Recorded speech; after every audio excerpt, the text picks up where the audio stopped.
that I am showing as live on my channel.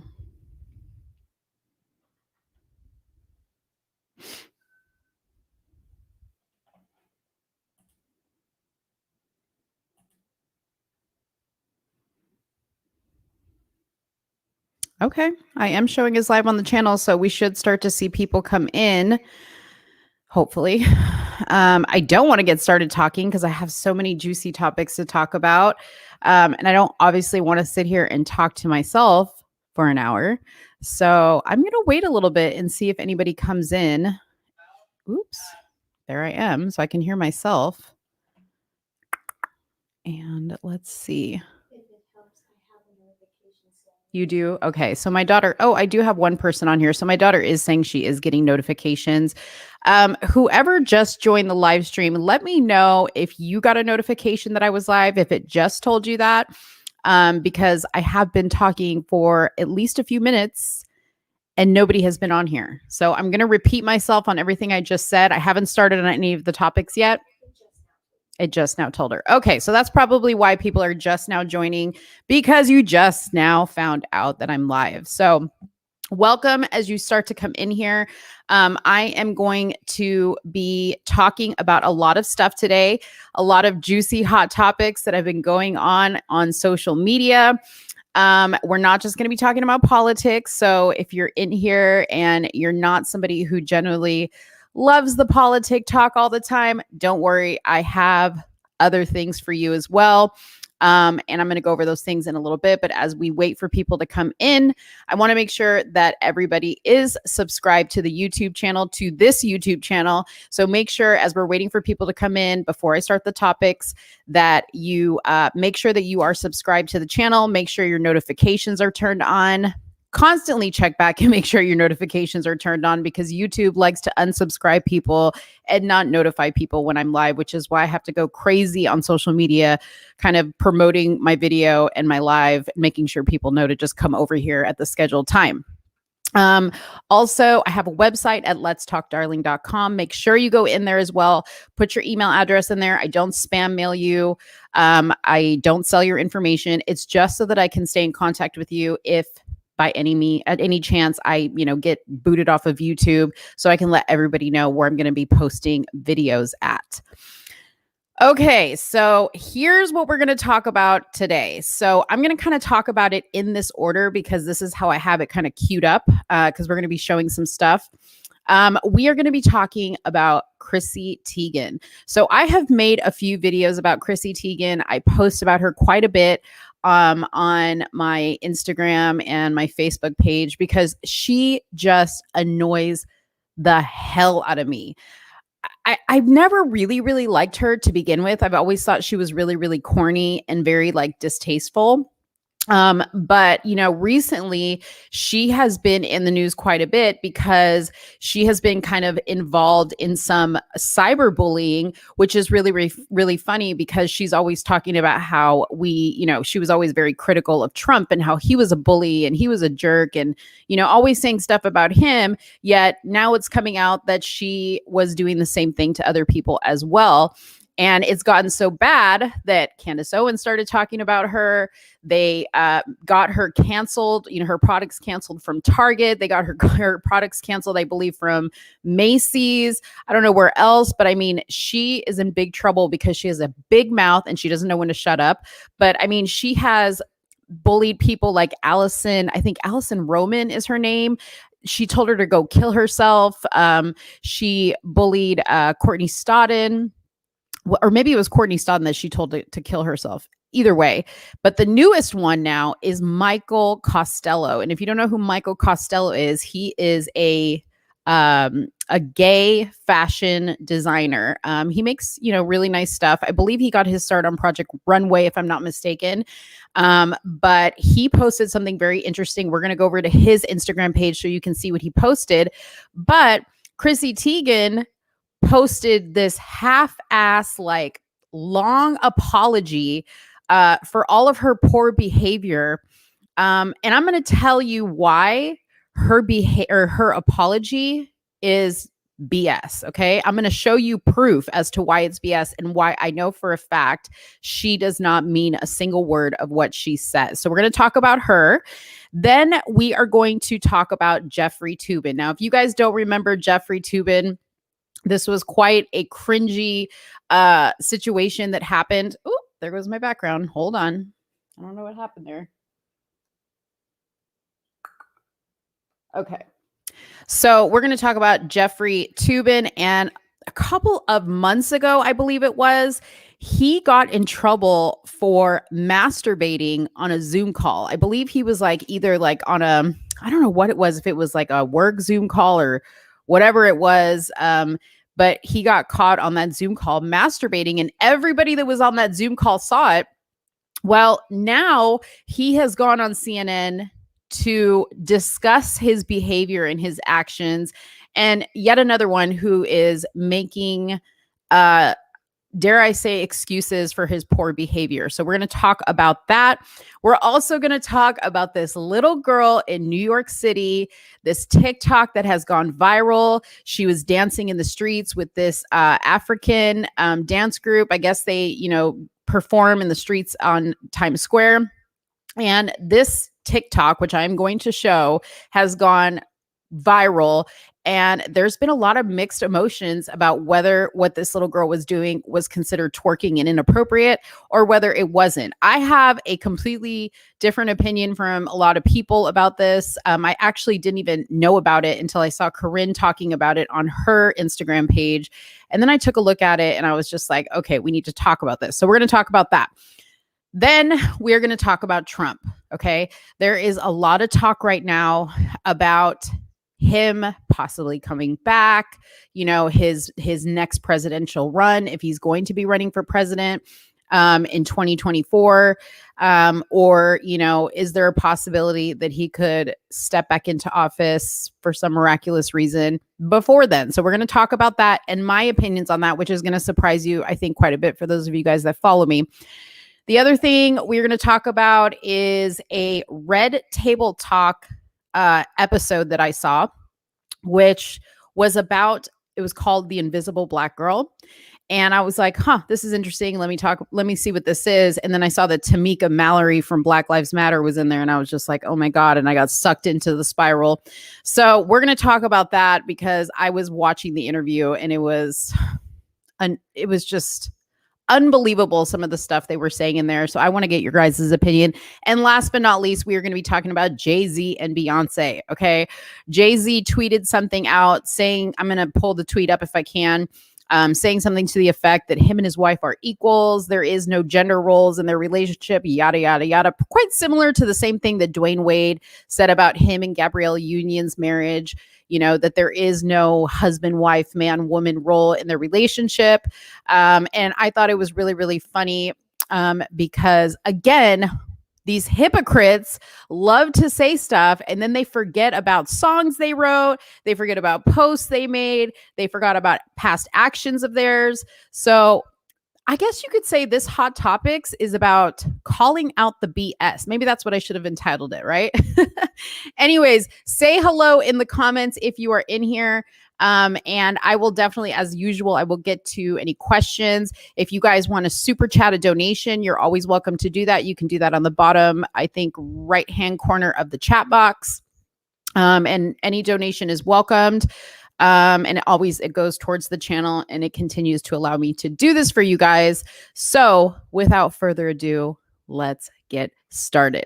Okay. So let's first talk about Chrissy Teagan. So I was kind of setting this up earlier, kind of letting you guys know what we were going to talk about.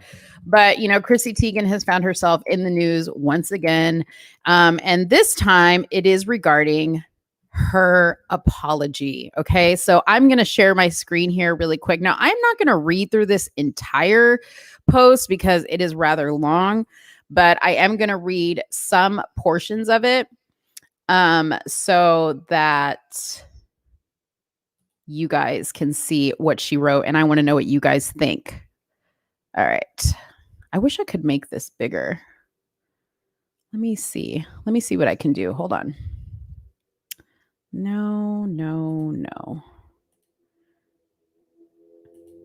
Okay, I'm going to take my face out of it for a second so that you guys can see this. Is that bigger? Is it clear though? Because it looks really blurry to me. Huh. I don't know. This looks really, really okay. I'm just going to leave it like that. You guys can go to her Instagram page if you want to, and you can read this in its entirety for yourself. But I'm going to go ahead and kind of give you the gist of it. So, the title of this is Hi Again. Okay. And she says hi again because this isn't the first time that she has had to apologize. She actually recently, made a half-ass apology, I believe, on Twitter when she announced that she was going to get off of Twitter because it was just too much for her. And then I think she was literally back on a week later running her mouth once again. Okay, so here's the gist of what it says right now. It says, I know I have been quiet, and Lord knows you don't want to hear about me, but I want you to know I've been sitting in a hole of deserved global punishment. The ultimate sit here and think about what you've done. Not a day, not a single moment has passed where I have felt the crashing weight of regret for the things I have said in the past. So, in typical narcissistic fashion, she starts out with a woe is me. Like, hey, I'm here to apologize, but let me tell you how much I've suffered, okay? Let me tell you how much I have been suffering inside. You know what? Hold on one second, because give me just a second, guys, because I don't think I can see your comments if you're posting them. And I think it's because my video might be private. So give me just a sec, because I just want to make sure that I can see your comments. And usually I have people in here dropping comments. So you get to see the back end. Actually, let me just stop sharing really quick. Give me 2 seconds, guys. I apologize but I just want to make sure I can see your comments, and I can't. And I think it's because of the way my video is set up. So hold on. No, it says it's public. That is so odd. Can somebody please drop a comment in the comments box to see if I see it?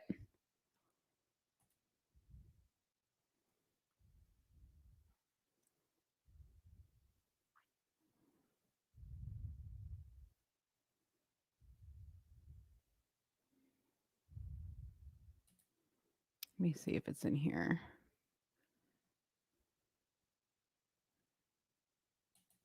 Give me just a second, because I have to check my text. Huh. Okay. So Kara, she's telling me in text that you guys are commenting, but I cannot see it. So please do not give up on me just yet. I'm going to fix a few things and see if I can see it. If not, I'll just look at the video live. You see, guys, you see how YouTube plays me? Oh my goodness. Oh my goodness. Okay, let's see. Maybe in here.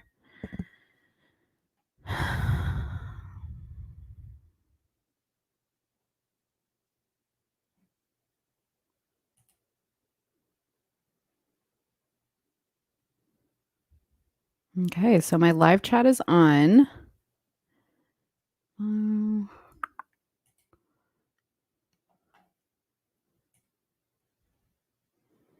I might be getting punished because today I sent them a ton of appeals.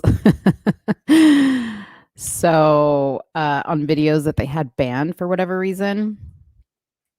So who knows if they're punishing me by not allowing me to see comments. I don't know. It's just how it goes sometimes. I don't know. Okay, let's see. I don't understand because all the comments are turned on. And I don't understand what the problem is. What is the problem? Okay. See, I don't even see.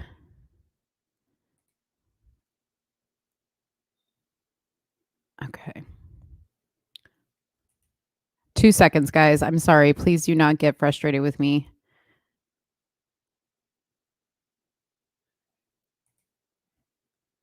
All right. I'm going to have to manually look at everybody's comments here. And now I've lost video. Device not connected. Okay. Why is that?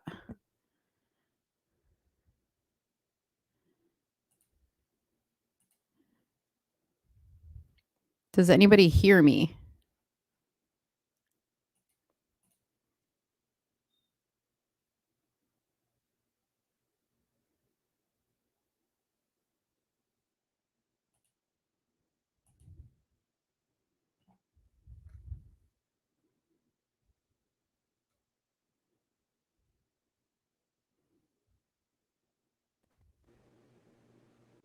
Okay.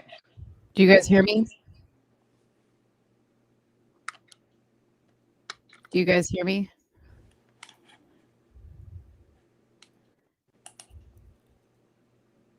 Okay. You do hear me. Okay, cool. Let me go back. And there's not an echo, right? Because I hear an echo. I don't know why I hear an echo. My God, y'all. My gosh.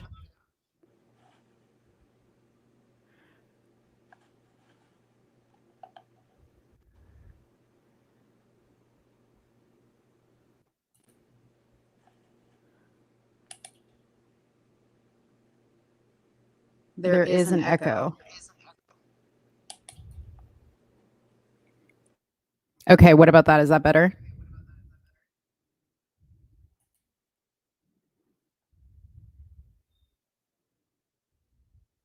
Just testing. Is that better? Do you guys hear an echo now? Still an echo. Wow. Okay, somebody's saying it's better.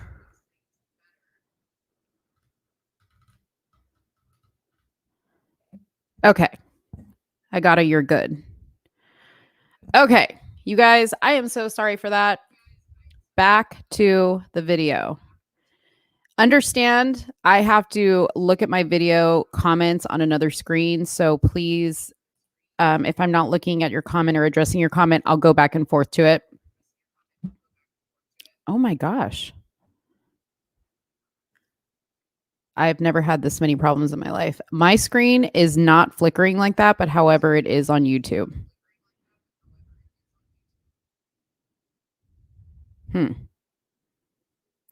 Okay. Let me hold on. If it's not one problem, it's another. Give me just a second.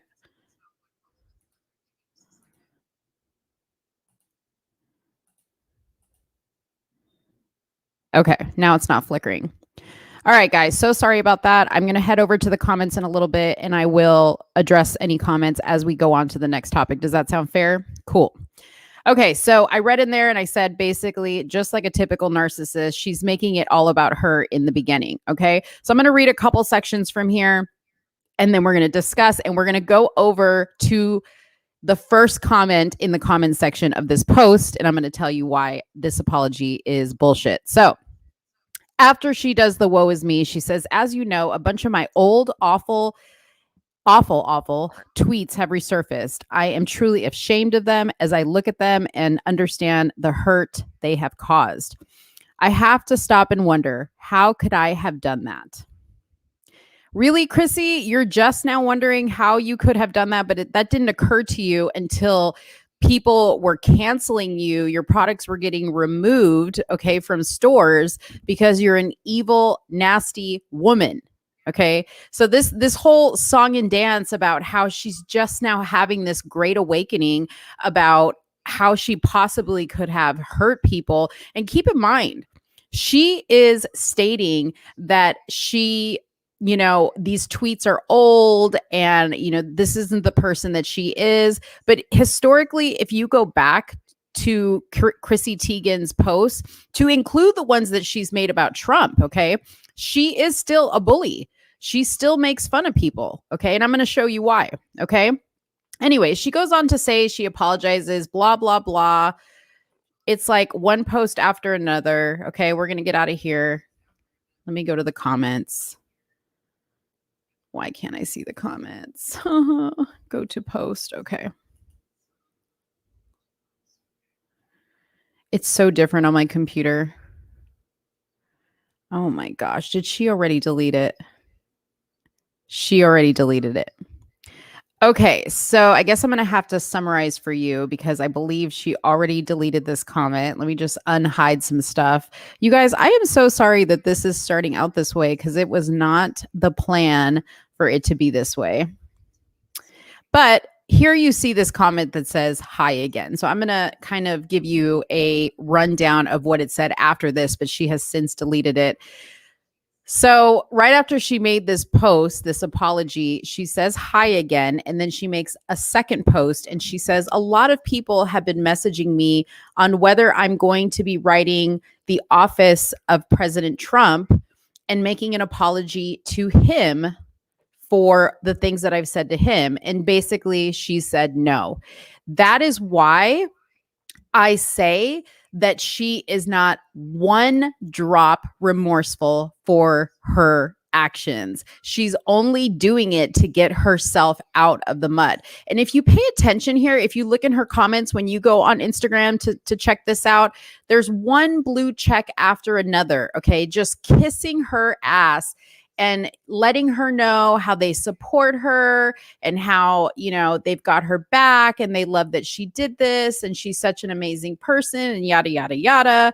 And it's just disgusting. I actually made a comment last night and I was just like, seriously, all you blue check marks, kissing her ass and telling her how proud of her or proud of her you are is just ridiculous. And of course, lo and behold, the comment disappeared because she has been going through, or as Candace likes to say, her crisis team has been going through and cleaning up all the comments that people are making, basically calling her out for this BS of a post. Okay. Now, let me go over to Michael Costello's page because Michael Costello is, I don't want to say it's her latest victim because I don't know how long ago this was. I want to say it was a couple years ago, but Michael Costello posted on his Instagram, and this also went viral, saying the following. Okay. He says, I didn't want to do this, but I cannot be happy until I speak my mind.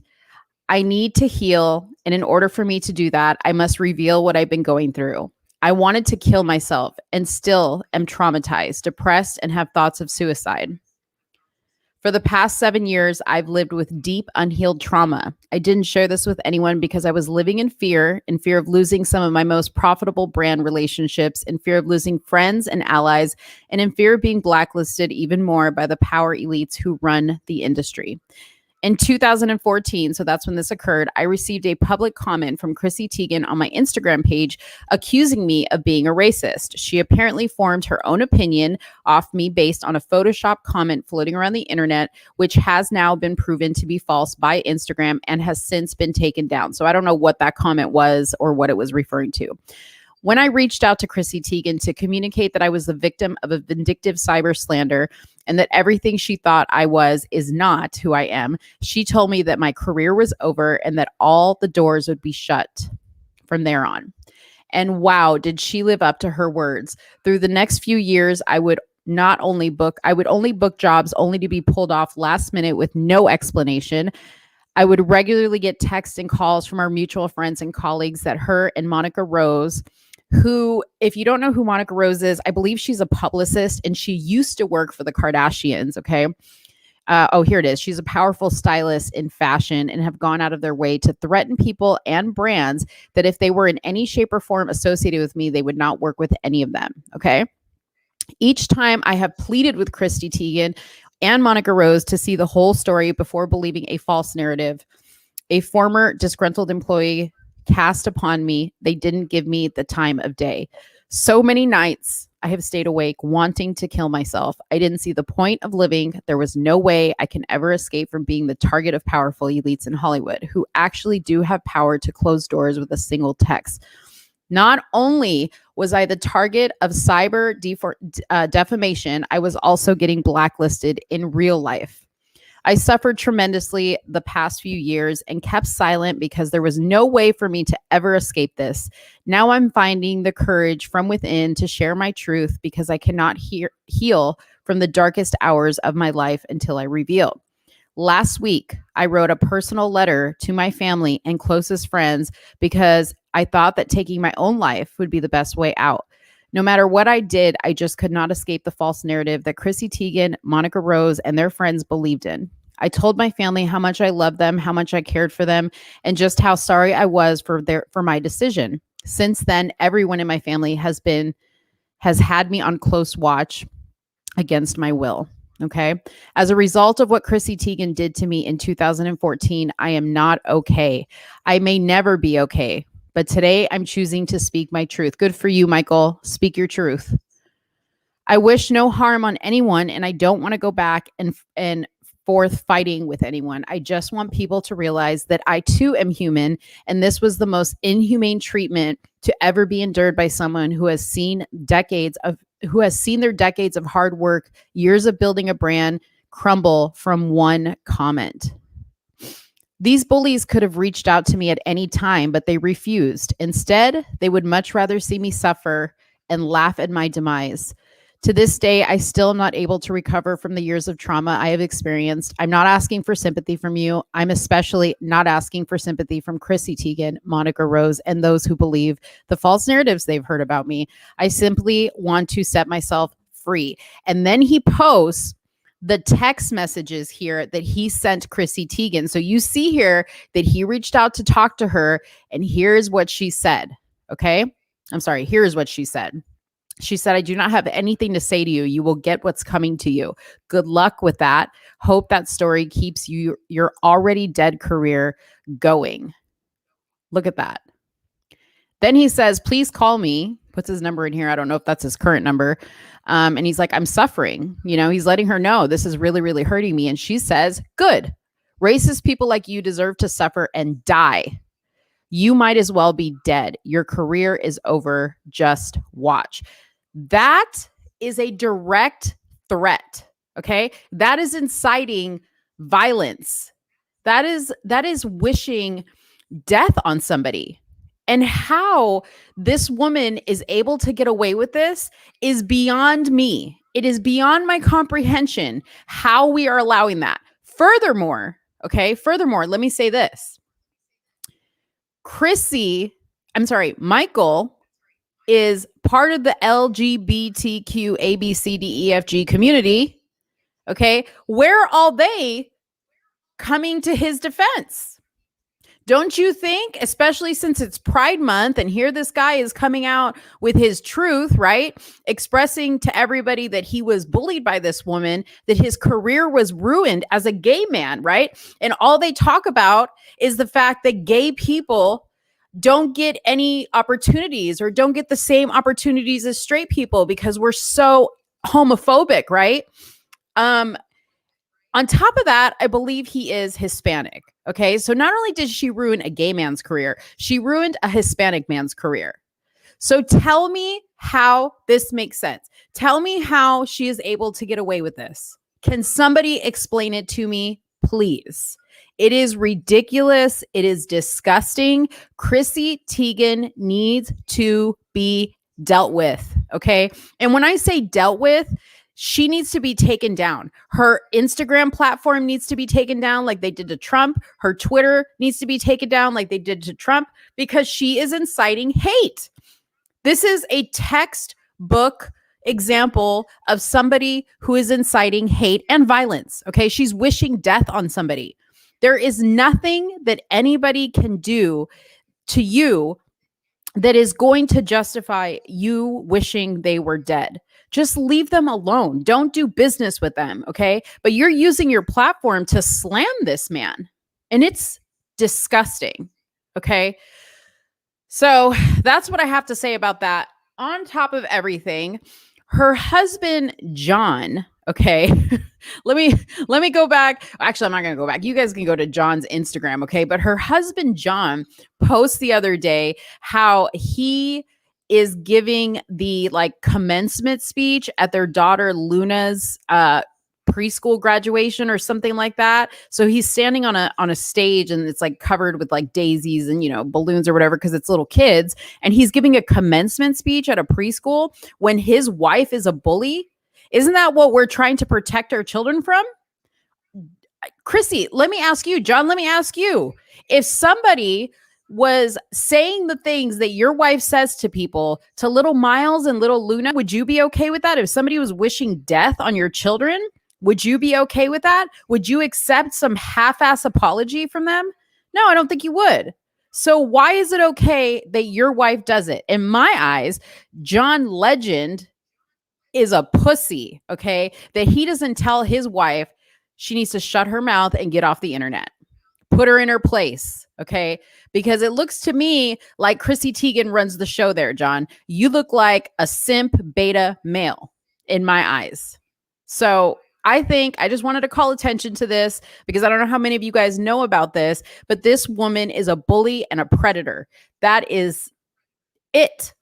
That's all there is to say. She's a nasty, nasty woman and she needs to go away. All the brands that are still working with her, all the celebrities that are sitting there endorsing her and licking her boots, they need to think twice. Okay? Because they're the same people that are sitting here calling people like Trump and calling conservatives, you know, hateful people and white supremacists. And, you know, we hate gays and we hate blacks and we hate Hispanics. But here she is bullying people. It's ridiculous. Whew.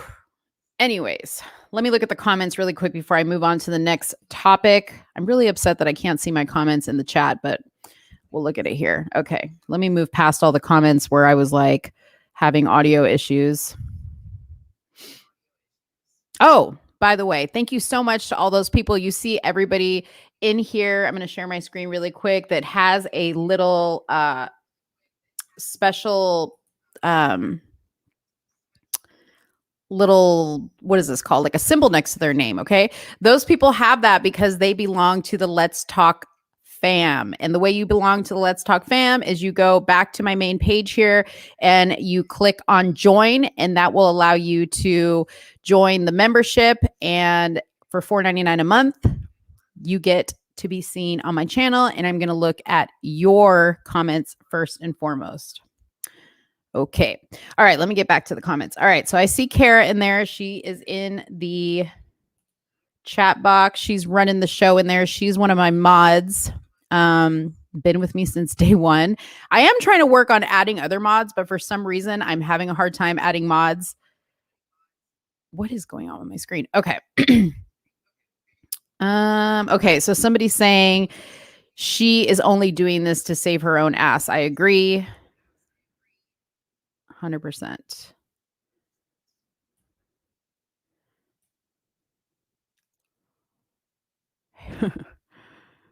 Chrissy is disgusting. Okay, I agree with that. You guys all seem to be on the same page as me. So that's good. We don't need to discuss this any further. But you know what? I mean, look at the women like the Kardashians, okay? If you haven't noticed, they've even kind of distanced themselves from her, but not really. I mean, they're just doing it like to save face. They're not like posting a whole lot with her. I don't think that Kim Kardashian works with Monica Rose anymore. In fact, I believe they had a falling out, if I'm not mistaken. But if I was a celebrity friend of theirs, I would be very careful to associate myself with these people. But I mean, I don't know. You know, the celebrity world is a very, very tricky thing. And you have to really put on in that world to be able to stay there. Because if you don't play the game, you're gone. They're going to cancel you out. But I really hope that Chrissy Teigen herself gets canceled out because she is just old news. Okay, so let's go to this Jeffrey Toobin thing because this is the one that I really wanted to talk about. Because this one, how many of you guys saw the Jeffrey Toobin video? And again, I'll look at your comments in a second because I can't look at them at the same time like I normally do. All right, I'm going to pull up this interview that he did on CNN. Ridiculous. Okay, you guys are going to just gag if you haven't already seen it. Okay. Let me go back to sharing my screen.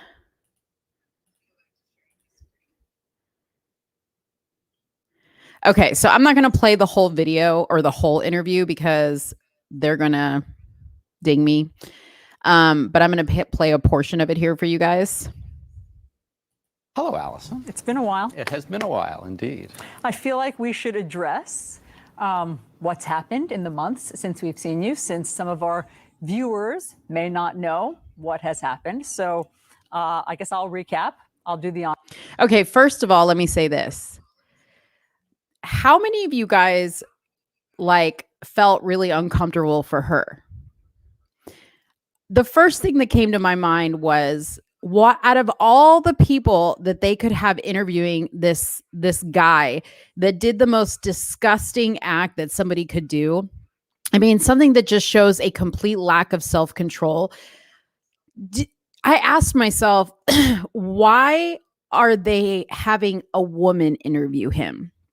How shameful for her to have to talk about a man to the guy that's actually the one that did it, about him masturbating on TV. Don't you think it's a little bit degrading to have a woman address this issue with a man? Like, why wouldn't they take one of their male anchors, like Don Lemonhead, or, you know, some of the other people that I don't even know who's on CNN, Cuomo's brother, discuss this with him? Why are you having a woman sit here? And you can tell in the beginning, like, how kind of uncomfortable she is with talking about this, but why would they have a woman addressing him about this? I just thought about that. I wanted to bring that up, but let's keep listening. Honors. Help yourself. Okay. In October, you were on a Zoom call with your colleagues from the New Yorker magazine. Everyone took a break for several minutes, during which time you were caught masturbating on camera. You were subsequently fired from that job after 27 years of working there. And you since then have been on leave from CNN. Do I have all that right? You got it all right. Sad to say. Okay, so let's start there. Okay. To quote Jay Leno, what the hell were you thinking? Well, obviously, I wasn't thinking very well or very much. And you got... Oh. Let me just ask you, if this were you, to the guys out there, to the guys watching this live stream, if this were you, would you go on the news to talk about this, or would you just like slink away into the darkness and hope to never be asked about this again? Like, I almost think that this guy gets off on talking about this. I also don't believe that it was by accident that this happened. Believe it or not, there are people that get off on being caught, that get off on the thought of somebody watching them. And I think that this guy is a sick individual. And the fact that he was only on leave from CNN, like that they didn't fire him right away, is concerning. And obviously, he's no longer on leave because they're bringing him back on CNN to talk about this. I don't know if it's for ratings or to degrade him more or for him to degrade himself. Like, I don't understand. Like, who would do this? Who would subject themselves to this? Like, what kind of sick person would subject themselves to this? But let's keep watching and hear what he has to say.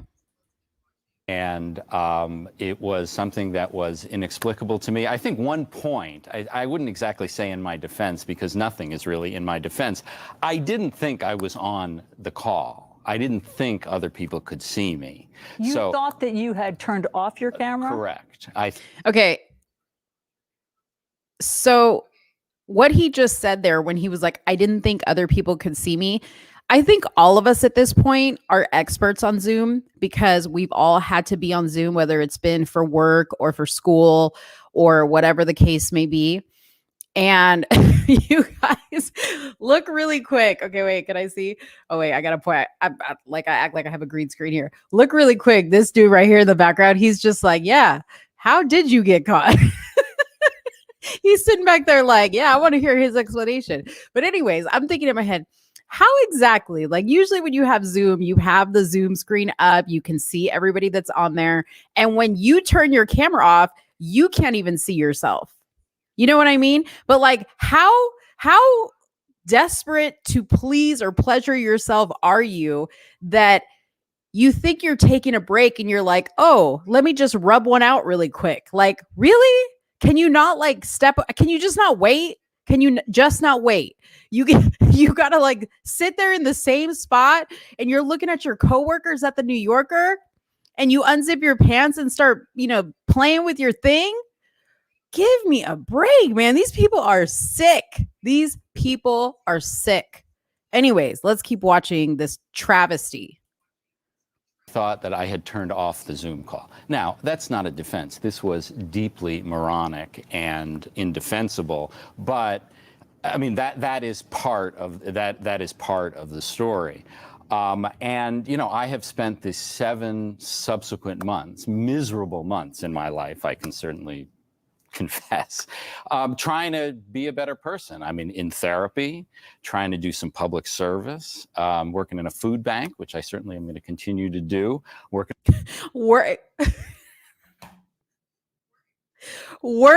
at a food bank, okay? How many boxes of cream corn do you think you got to pack for your indiscretions of pulling your penis out on a Zoom call until that's forgiven?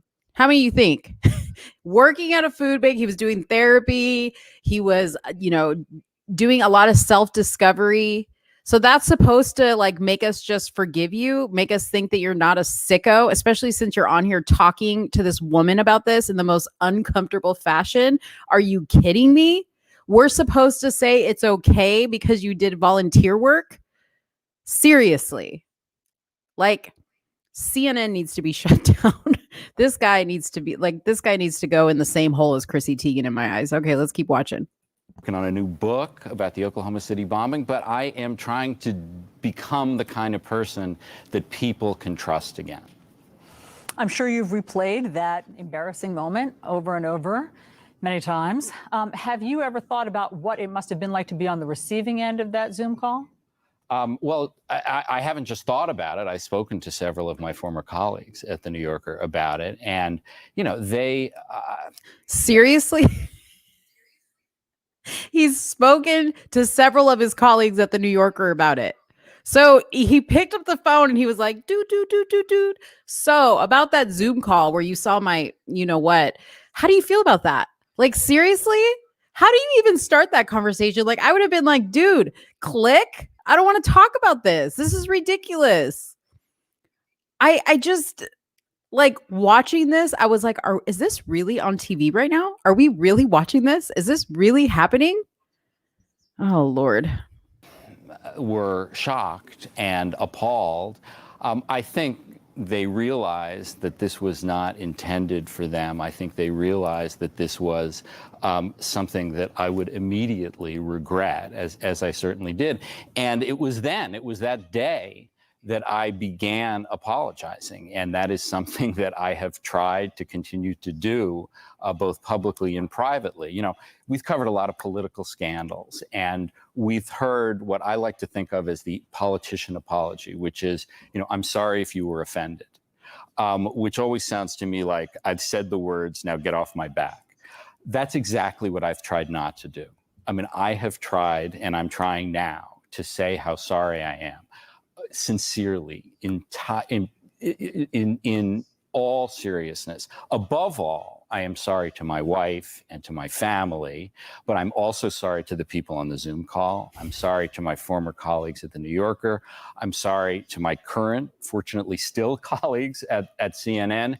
And I'm sorry to the people who read my work and who watched me on CNN and who thought I was a better person than this. And so, I got a lot to rebuild, but I feel very privileged and very lucky that I'm going to be able to try to do that. I mean, one of the ironies of this whole incident is that for decades, you have covered the bad judgment and sexual proclivities of public figures and politicians like Bill Clinton and Anthony Weiner and Elliot Spitzer and Donald Trump, and I could go on. And so, of course, it begs the question, why didn't you have better judgment? Because I didn't have better judgment, because I'm a flawed human being who makes mistakes. And there is no defense. Isn't it funny when these people get caught all of a sudden they're human and being human exists and they're flawed and they make mistakes and they're able to make mistakes. But the people that they talk about all damn day and talk trash about all damn day, they have to be perfect. They can't make mistakes. But Jeffrey Toobin, he can make a mistake. He's human. Okay. On top of that, you're going to hear about this. I believe he's writing a book. He's writing a book. I think it has something to do with this situation, although I'm sure somewhere in there he sneaks in a chapter about masturbating on a Zoom call 101. I don't know. But this guy is so self-absorbed. See, this is another sign of a narcissist, okay? We have seen so many examples of what narcissists look like in all the different shapes and sizes and forms they come in, but this is what a narcissist looks like. They have the nerve and the gall to talk about this stuff like it's nothing. They sit there and they paint themselves out to be this victim so that you feel sorry for them. They try to humanize themselves and try to bring themselves back down to, you know, the regular viewers level so that you can say, yeah, you know what? I can see how that happened. No. You are not a regular person. You are a CNN news anchor. You work at the New Yorker. Okay. You sit here all day and pass judgment on people. You are going to be held to a higher standard. That's just how it is. You don't get the same, pass that everybody else gets. You hold yourself to a higher standard. I don't need to know your personal business and I don't need to see your penis on a Zoom call, period. For my conduct. The only issue is what should be the consequences. And the New Yorker made one decision about the consequences. CNN made a different decision, fortunately, for which I'm very grateful. But I am not going to come up here. Yeah, the New Yorker was like, "See ya, buddy," and CNN was like, "You're perfect for us. We'll keep you around." And like split hairs and try to come up with justifications or explanations. It was wrong, it was stupid, and I'm trying to be a better person. I do want to get to what the New Yorker decision was and the consequences. So after you had worked there for 27 years, you were fired. They said after an internal investigation.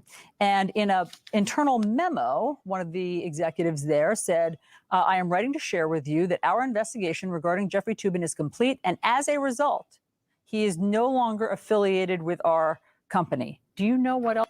First of all, what did that what investigation? Like, what needed to happen?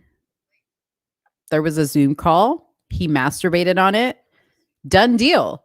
The jig is up. Like, what was what was there to investigate? That it was really him? That it was his IP address? Like, what was there to investigate? His face was there, his dick was there. Case closed. Else they found? I do, actually. I was told very specifically by the people involved that they looked at my entire career at the New Yorker, 27 years, and found that there had been no complaints about me, no issues, no other, this was not the straw that broke the camel's back. It was just this incident. And I was certainly relieved, though not surprised, that that's what they found. And, but yet, nevertheless, they made the decision to get rid of me, which, needless to say, was heartbreaking for me. So you're saying there will be no surprises after this that will come out? There are no surprises out there about my conduct. That I am worried that there is there's a skeleton that's going to be found. I live in the world. I know social media. What? All right, I'm just going to stop it here because it's just a bunch of bullshit. He's basically saying, I can assure you that never again will you catch me doing something like this. Well, buddy, here's the thing about people like you. You're going to do it once. You're going to do it again. Guaranteed, this guy will be in another scandal before we know it. Good news is I fixed the comment section. I can see your guys' comments. So let me head over there to see the comments, to see what you guys are saying. I appreciate you guys so much. Please make sure you hit the like button and get this video seen. All right, let me go to the Jeffrey Toobin comments.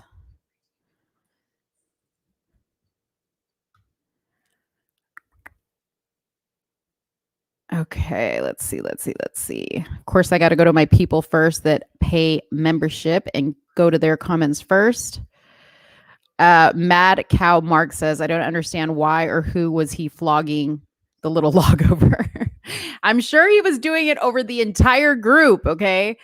Like I said, people like this, there are people that get off on the fact that maybe they think they're getting away with it, or they have this fantasy. Like maybe he thought he had his camera muted and he was getting away with the fantasy of doing it on on a Zoom call. Maybe he was filming it for Pornhub. I don't know. Maybe he was trying to go viral on Pornhub. Who knows?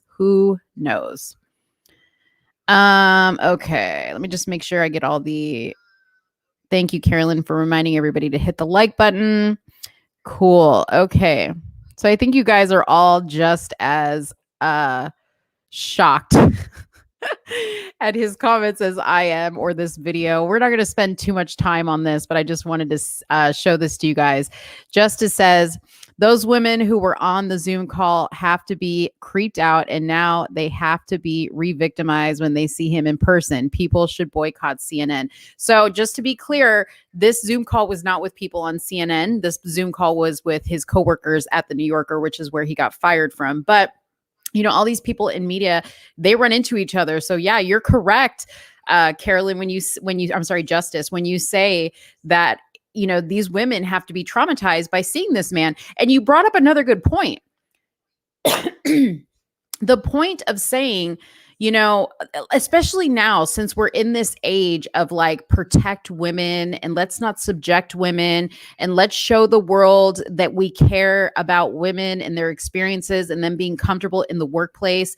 And they are, like you said, subjecting these women to seeing this man now back in the workplace, back at CNN, and going, well, geez, you know, he's not held to the same standard.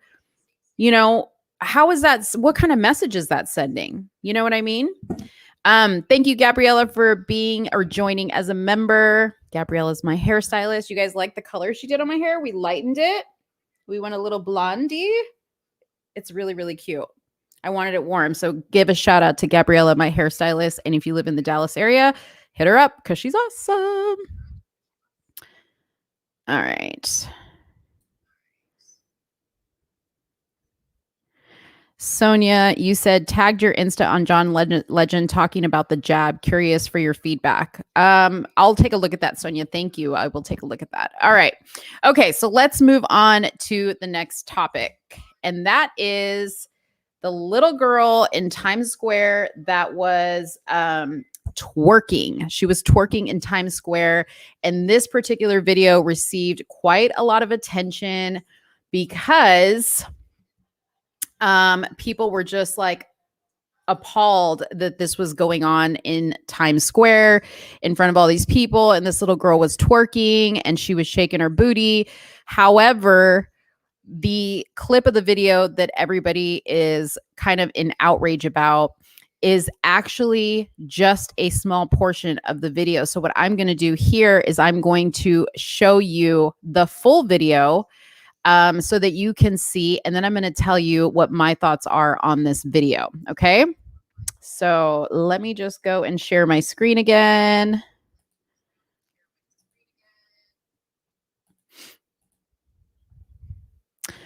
All right. So I am on TikTok. I personally am on TikTok, but there's nothing there to see. So don't even bother. But the person that created this post or posted this TikTok that went viral is this account called Your Fave Africania FA, if that makes sense. Your Fave African is her account name. So she is a dancer, a Zambian and Congolesco dancer. So she's clearly an African dancer. She has a lot of videos on here with her dancing. And she has a lot of videos of her dancing in New York. So I don't know if she's from New York or she travels there. However, here is the video. So here's the clip. I'm going to show this. We all need this confidence in life.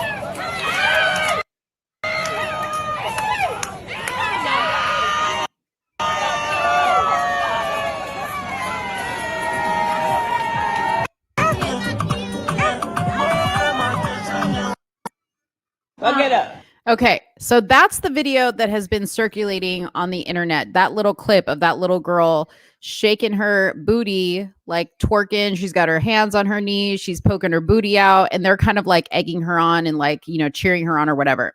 However, what is not posted or going around social media as much as it should be is the full video. So I'm going to go ahead and show you guys the full video to give you guys the full perspective of what was going on here.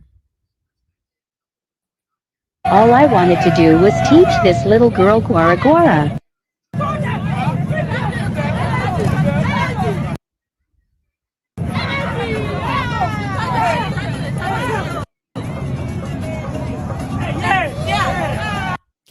So as you guys can see, she is teaching her. I don't know if you caught in the beginning. She said, they like to put these captions on these TikTok videos, but she said, all I was trying to do was teach this little girl Gora Gora, which is an African dance. So as you can see here, they're teaching her like a move that she's doing with her leg. It's very, very innocent. It's very, very fun. I'm going to keep playing it.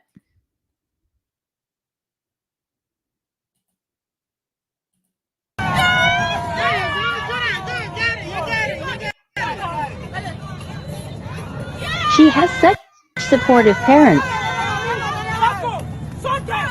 So her parents are there. They're bringing her. I think this is her mom, but I'm not sure.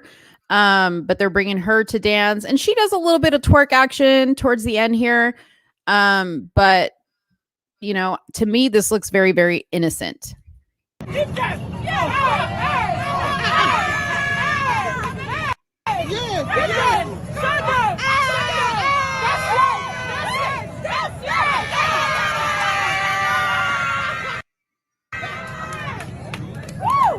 I enjoyed. Okay, so that is the entire TikTok there. So as you can see, it was not just a twerking video. That's just the portion that whoever wanted to go viral and create this huge uproar put up there and said, oh my gosh, they're, sexualizing this little girl.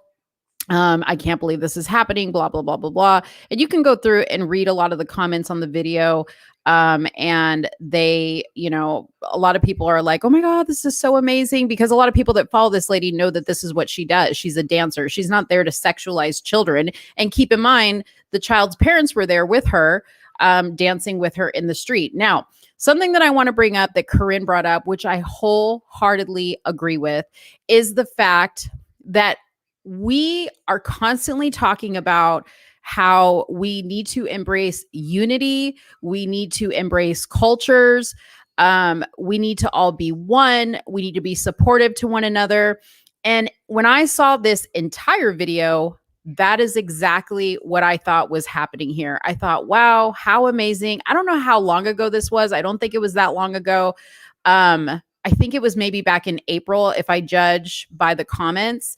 But think about that for a second. It was like right at the beginning of COVID when things weren't as bad as they are now.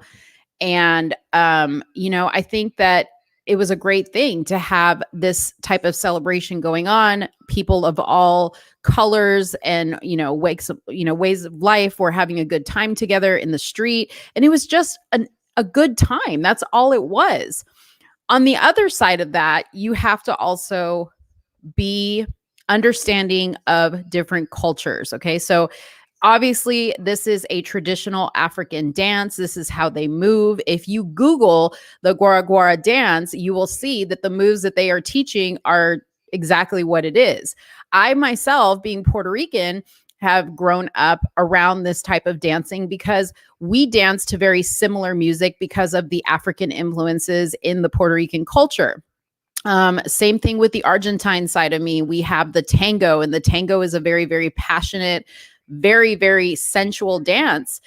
And you see children doing it, not so much, like in the street like this, but in cultures like African cultures and Latino cultures, especially from islands and things like that, or even like Cuba, Colombians, Puerto Ricans, Dominicans. This is dancing that we are very, very accustomed to, and we do as young children with our families all the time. And it's not something that's sexualized. It's an expression of our culture. It's an expression of our love for our culture. It has nothing to do with sex. So I really feel like people need to just chill out and relax. Like, we're allowed to have fun. I don't think that these people were trying to sex traffic this little girl. Honestly, I think that the people that are sharing just that little clip of her twerking are sexualizing the little girl more than the people that were actually here in this video dancing with her than they were doing. The way TikTok works is it shows you stuff that you want to see or that they think is going to create some type of, controversy or viral moment or keep you watching. So don't be confused when I say this, but your outrage is always manufactured. And when I say that, the internet is constantly telling you what to be outraged about. So you have to look at things very, very carefully and be very, very careful about what you choose to repost and, talk about and be outraged about, because I personally, it's just my opinion, I don't think this needs to be one of them, to tell you the truth. I don't think that this was really that bad. If you want to see real twerking, look at the Cardi B video. Look at Megan Thee Stallion, okay? Go to a school dance at your children's school and you will see very inappropriate sexualized dancing. People bumping and grinding on crotches, girls doing stuff on top of each other, guys doing stuff to the girls. That's the stuff that we really need to focus our energy on, is stuff that directly affects us and our families. To be outraged over something like this, which I believe is so, so trivial and is really subjective to how you look at it. I just think that we really need to just chill and just step back for a second and just like really look at it for what it is. So let me go in here in the comments. I see you guys making comments. PS. Okay, let me see. Hold on. Let me go to my members first. Okay, so Gabriella says, it is true. They shouldn't teach little girls dances like that. This is awful. So Gabriella, you're French. Okay. I don't think in France you guys do dances like this, but at the same time, the French are very affectionate people, just like Hispanic people are. I'll give you an example. Okay. Being Hispanic, for instance, we greet each other by kiss on the cheek, right? We're very, very touchy. We're very, very affectionate people. And sometimes I forget about those boundaries with my non-Hispanic friends or non-Puerto Rican friends, even that aren't accustomed to that, because sometimes people are like, whoa, you're in my space. This is like a violation of my boundaries. So tell me what the difference is between that and this, right? It's all kind of understanding where it's coming from. I honestly, I don't think there was anything wrong with this. This little girl wasn't wearing an inappropriate outfit. She was doing the cultural dance. She wasn't dancing to inappropriate music, right? Like with vile lyrics in it, talking about shaking your ass and popping your pee and all this other stuff and WAP and all this other stuff. That's the stuff that we need to be outraged about, not this. So I respect your opinion, Gabriella, but I just think that this really wasn't that sexual, to tell you the truth. Carolyn says that dance looked fun, and Justice says, I'm all for cultural dancing, but when I see young girls twerking, some men may see it another way, and that's scary. Pedophiles are everywhere. Yes, they are, and you are correct. But to my point earlier, if it wasn't for somebody taking that tiny little clip and posting and sharing that of just the little girl twerking, nobody would have thought any difference about this. Nobody. I think, are those people just as responsible when they're sharing just that little piece of a clip of the little girl twerking for sexualizing her? I think so. I think those people are just as responsible if they what they're claiming they think is sexualizing a little girl. Then why are you sharing the clip? Because there's a lot of sexual predators online that are going to be looking for stuff like that, and they probably wouldn't have never seen it if somebody hadn't taken it and tried to go viral with it. So That's what I think. Oh, Sonia brought up Sonia brought up a good point. The French were responsible for Cuties. Yes, that is very, very true. So the movie Cuties that was on Netflix that caused a huge uproar was filmed in France. You are correct. But if you followed me back when Cuties was coming out, Sonia, I am very consistent with my opinion because I was one of the few people that when I watched Cuties, I really didn't get what people were so outraged about. I really didn't get it. I mean, yeah, these girls were gyrating and shaking their bodies, but number one, it was a foreign film. Things are just done differently in foreign countries. Okay. And number two, it wasn't as bad as people really thought it was. And had you seen the movie, the whole message was about protecting little girls from using their bodies in an over-sexualized way. So that was actually the message of the movie was this little girl that grew up in a home with no father, and her mother really didn't know what was going on, and she didn't have a lot of structure at home. So she was like hanging out with the wrong crowd, and they were teaching her to move this way. But in the end, she actually realized that she didn't have to do that to get the type of attention she wanted. So actually, it had a really good message, but a lot of people didn't see the whole movie. And yes, you're correct. We can disagree. Hold on one second. Sorry, that was my daughter. She wanted to say goodnight and I love you. All right. Sonia says, cultural aspect irrelevant to me. Young child shouldn't gyrate moving their butt up and down while squatting. Are Puerto Rican people applauding to kids dancing inappropriate to reggaeton? Yeah, I mean, that happens. Again, we can agree to disagree on this, but, you know, it is what it is. I just wanted to bring it up and show you guys. Okay, so the next topic I want to talk about are people, I call them the Trumpers because I'm one of them, okay? I will be the first to admit I love Trump.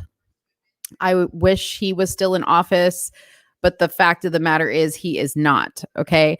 So I made a post online the other day and I I don't know what prompted me to do this, but I guess because we have stuff like the audits going on and we have a lot of information coming out now that we didn't know before that is kind of, only further reinforcing the fact that Trump was the greatest president we have ever had in our lifetime, I believe. I think I felt compelled to say this on my social media and I wanted to come on here to say it as well. But people who I see posting that Trump is coming back, Trump is going to be our president again, Trump is going to save us, I really want to advise everybody on something because I think it is to our detriment that we don't really just kind of like get our head out of the clouds for a second and realize that there is a possibility that nothing will happen out of this audit. That, we'll discover that, the audit was fraudulent and we do need to put better measures in place and, other things might happen, where it's discovered people lied and people did this and people did that. But the real possibility exists, and I only say this because this has been what we have been shown. And I always want to say, go by what you've been shown, not by necessarily what you hope to happen. Okay. And please don't take this as I'm like switching sides or I'm giving up, because I'm not. I just want to like bring people to reality. And I want people to think about it a little bit differently because I think it's healthy to kind of like reassess and think about things a little bit differently. My hope, just like everybody else, is that, something comes up, they find that there was some type of funny business with the election and everything is rectified and, they clear Trump's name once and for all and people see what the truth is. Okay. That's what my hope is. Do I think that he is going to be, reinstated as president? I think that is a really far-fetched idea, to tell you the truth. Number one, I say that because it's never been done before. There's not even like a process for it, really.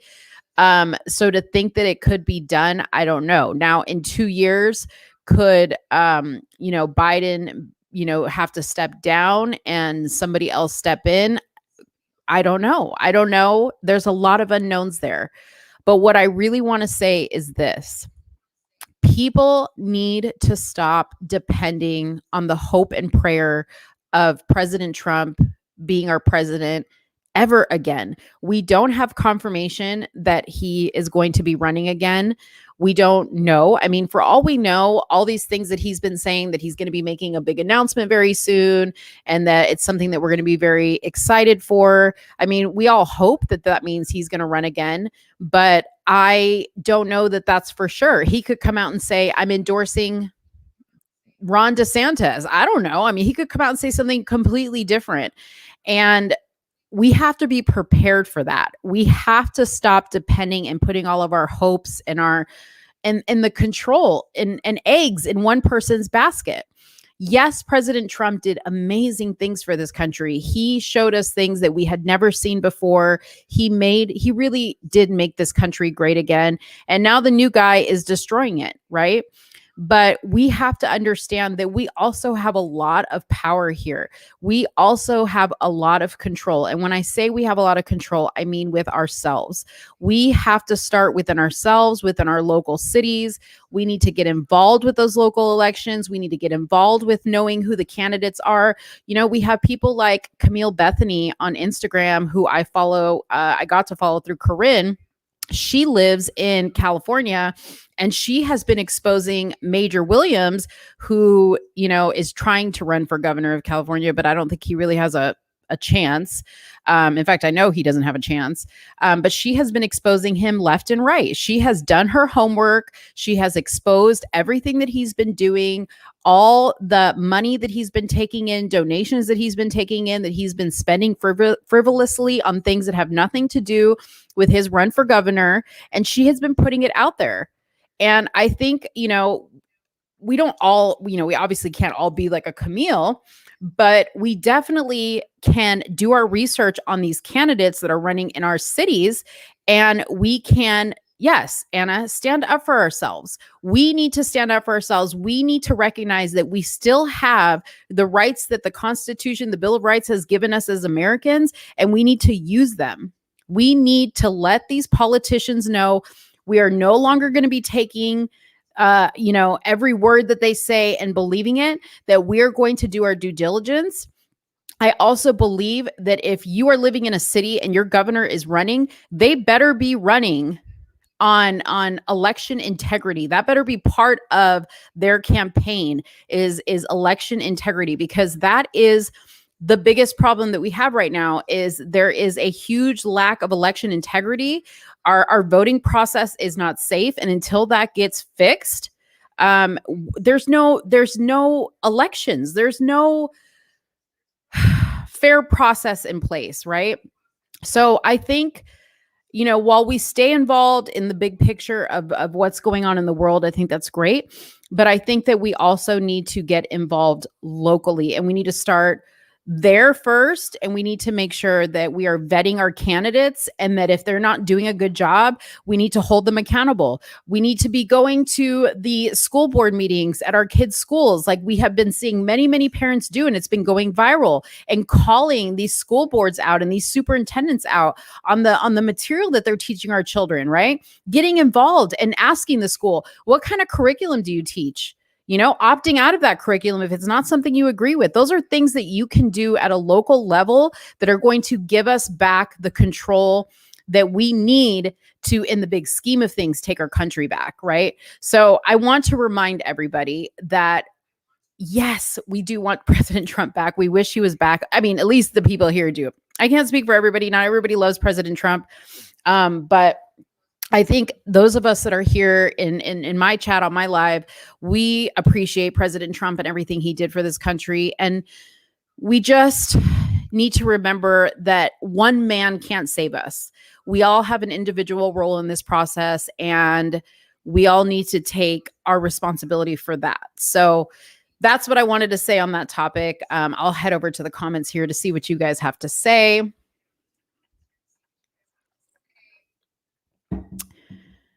Okay, so Mad Cow Mark says, I agree, Justice. I wouldn't be surprised if that's not the worst thing Jeffrey Toobin has done. Okay, he's talking about Jeffrey Toobin. We've moved on past Jeffrey Toobin. Okay.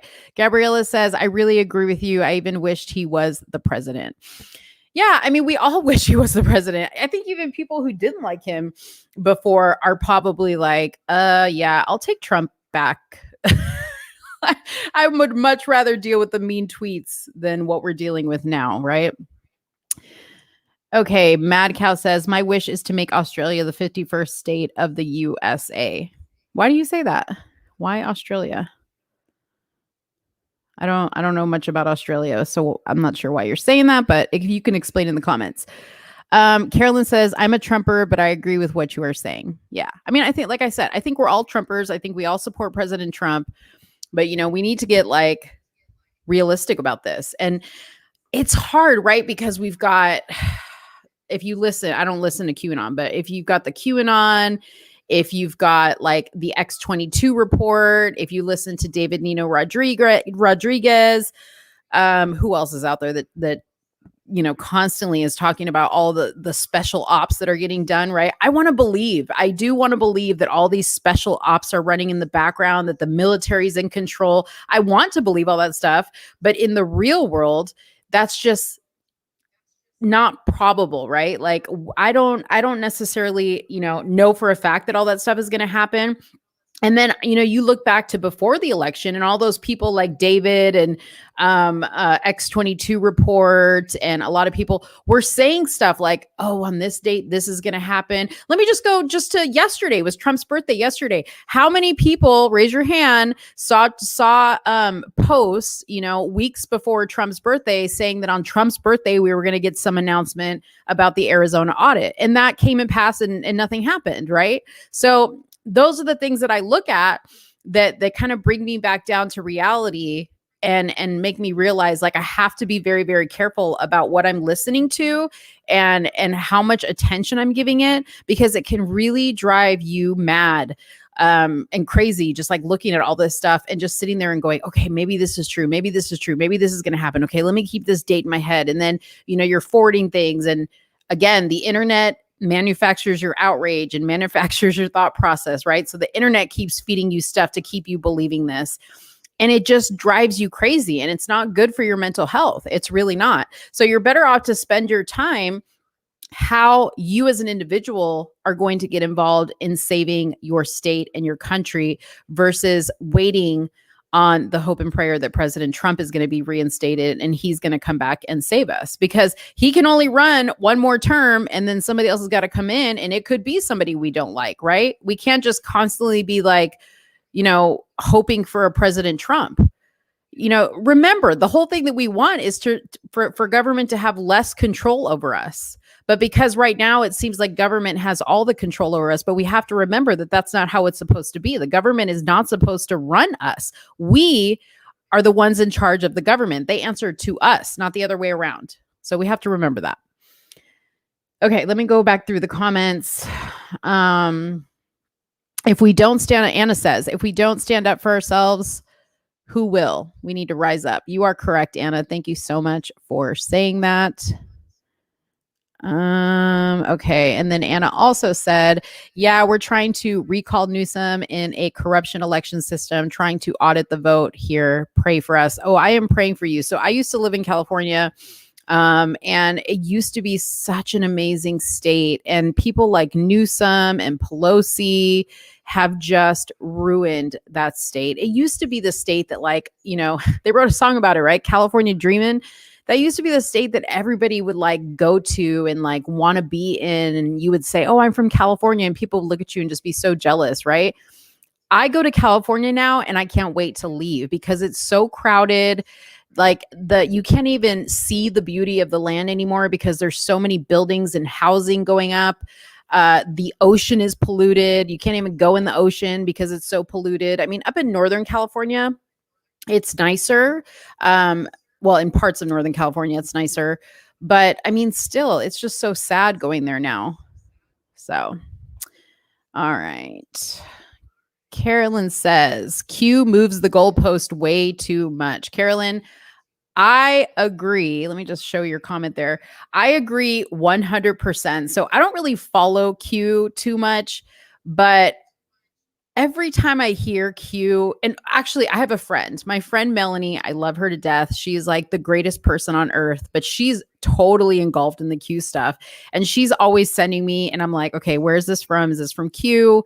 Because then I got to take it with a grain of salt, right? Like today, she sent me something that Q released, like it was like a notification that Scarf Lady, what's her name? That was on the Fauci team. God, I can't remember her name. Anyways, that she was getting arrested, right? Well, I told her, I'm like, I saw that come out like 3 weeks ago and I saw her like at some meeting. So I know that that's not the case, right? So, you got to be careful with Q because yeah, they do move the goalpost quite a bit. And if you're familiar with Q, everything's like a marker, like a date marker, and everything has clues to it. I mean, it is very, very complicated stuff. If you're into it, I'm sure you can probably understand it more than I do, but I don't really get into it that much. Okay. Justice says, pick your candidates based on their hypocrisy. Sorry. Pick your candidates based on their hypocrisies. If they show you who they are, believe them the first time. Exactly. A lot of candidates, Major Williams is one of them in California. They like to talk all day long about what they're going to do, what they're going to do, what they're going to do. But the question is, what have you done? How have you really involved yourself? Show us what the plan is. Don't just talk about what you're going to do. Tell us how you're going to get there. Right. What else does he say? He takes a lot of donations and they don't actually go towards anything he says that they're going towards. He creates events that end up being canceled, but yet he takes all the money for them. Those types of things. And he's like the first time running, right? But then you talk about people like Newsom, who's been there and he hasn't done anything, yet he continues to stay in office. Like, how long has this recall been going on? It's ridiculous. And then the guy gets on social media and talks like he's just the best thing since sliced bread. And he has people come on his Instagram page. In fact, he did a interview with John Legend talking about the vaccine. Somebody mentioned that earlier. I think maybe that's probably what they're talking about. But he did an interview with John Legend talking about the vaccine. And he goes and says on social media that he's going to like require vaccine passports, which is crazy. So that tells me that that's somebody, sorry, my dogs are barking. That tells me that that's somebody that's completely out of touch with reality. He has no idea, or maybe he does have an idea and he doesn't care. Hold on.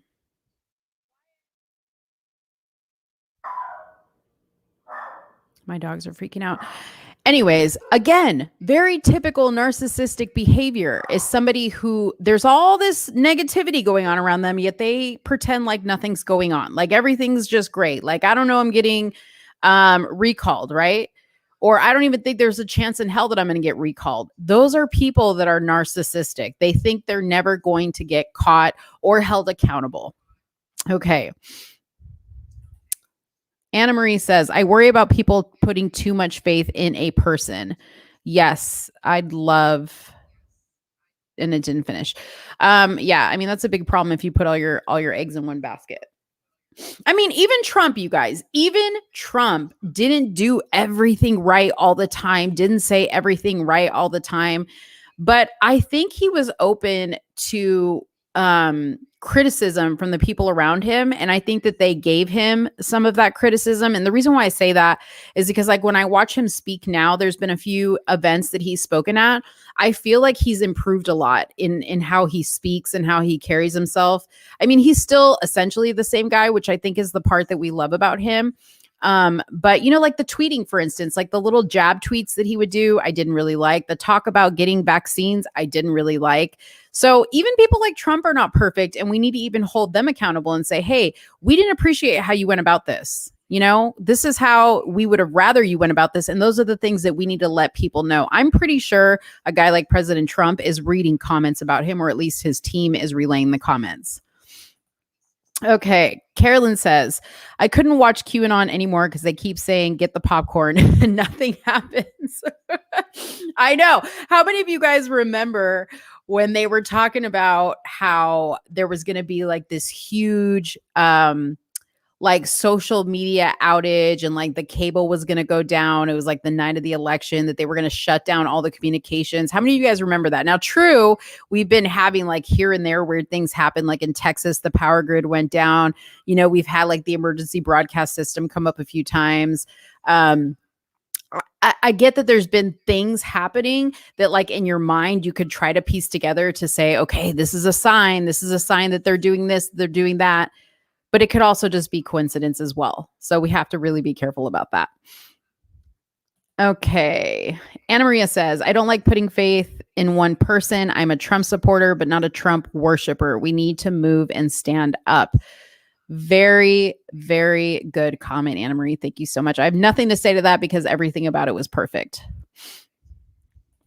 Justice says, have you seen the FU Biden flags? I have seen the FU Biden flags in person. In fact, there is a guy that lives down the street from me, and I had posted this on my Instagram. This is a funny story real quick. Okay, so I was driving my son to school, and I see this big, huge truck with a flag on it. And at first, I thought it was a Trump flag. Well, after I dropped my son off and swung back around and was heading in the same direction as him, I see him on the road and I was like, oh my gosh. So I get on my live and I'm like on my Instagram live and I'm like, I'm going to drive up next to this guy and honk my horn and let him know, woohoo, I'm a Trump supporter too. Well, when I got closer to him, I noticed the flag said FU Biden, Trump is my president, right? So the plan still goes. I'm driving up, pulled up next to him, beeping my horn. Like everybody in traffic is looking at me like, lady, you're crazy. Anyways, I beep my horn. The guy looks at me and I'm like, yeah, F you, Biden. I'm with you all the way. And guess what? He was black. He was a brother. I love to see it. Okay. I love to see it. So yes, I did see that. Burks. That was her name. Burks. The lady that they said was going to get arrested. Gabriella says many Californians are moving to Austin. That's what I heard. Yeah, they're moving to Austin because Austin is kind of like the California of Texas. It's the more liberal place. And it's really sad because Austin is a really beautiful place. But the last time I went down there, which was before COVID, because I used to go down there quite a bit for auditions, it is so riddled with homeless people everywhere. They're all over the place, like tents everywhere. And it is like a mess. There's a whole street down there in Austin that is like the Skid Row in Los Angeles. And it is terrible how they have destroyed the city. So yeah, unfortunately, I mean, as long as they don't come here to Dallas, I'm good. Okay, Mad Cow says China threatened to bomb Australia because Australia asked for an investigation into the Wuhan laboratories. I'm hoping with one finger and slowly due to accident, which left me I'm typing with one finger and slowly due to an accident, which left me slightly disabled. Oh no, that's terrible. Okay, so they asked for an investigation. I mean, a lot of places have asked for an investigation into the Wuhan laboratories. So, but I don't know. I want to say there's something about Australia that I wasn't really liking, and I can't remember what it was. Okay. Carolyn says, yeah, I remember that Q told us to go get gas and food and can't use your debit card. You're going to go off the grid for 3 to 5 days. Exactly. That's exactly what Q told us all. And I have to admit, like right before the election, I was totally in on all that. And I was a little bit like kind of preparing. So I'm not going to front. Anyways, okay, so I think I've gone through all the comments. For those of you guys who are in here, new here, please do not forget to hit the like button on the video. And we have, let's see, what topic should I get to? Should I do Beyonce and Jay-Z or should I do the Red Table Talk? Let's see, Jay-Z's tweets. Let me see if I can find the tweets, guys. And then if not, I'll go to the Red Table Talk.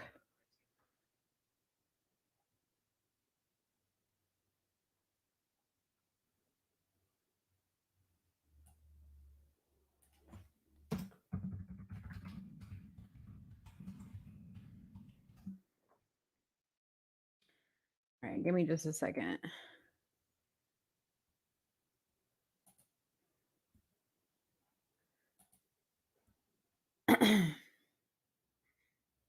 If I can't find it, I'm just going to summarize because I had it on my Instagram, but then I took it down. Let me see if it's on his Instagram. Oh my God. He's so self-absorbed on his Instagram. Jeez Louise.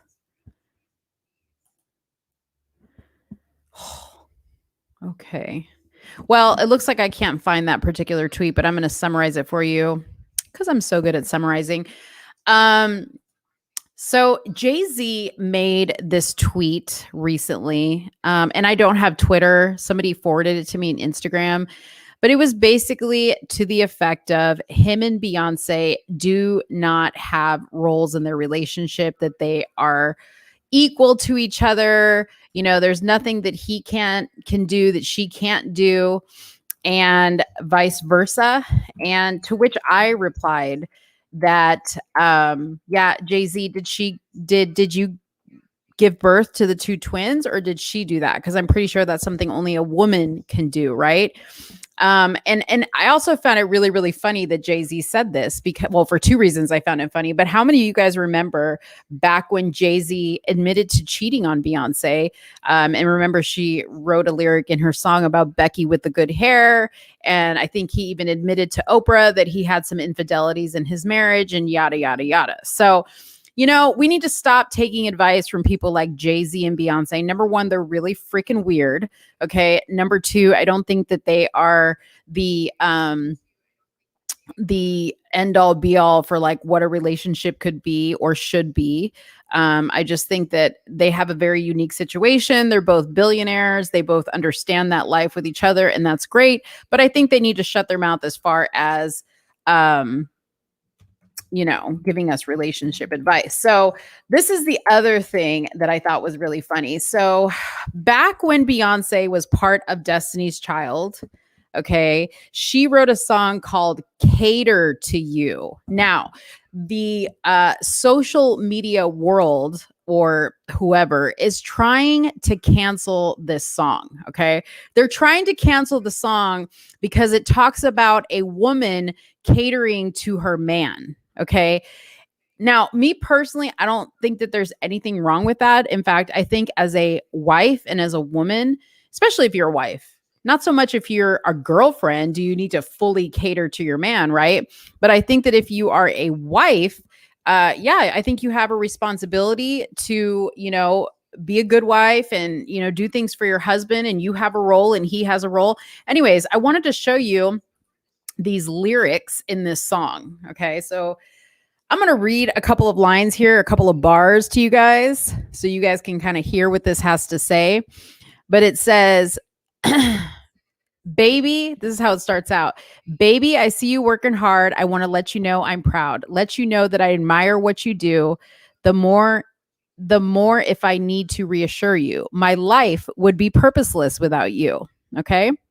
Then she goes on to say, you inspired me to be better. You challenge me for the better. I sit back and let me pour out my love letter. So these are the words that she said.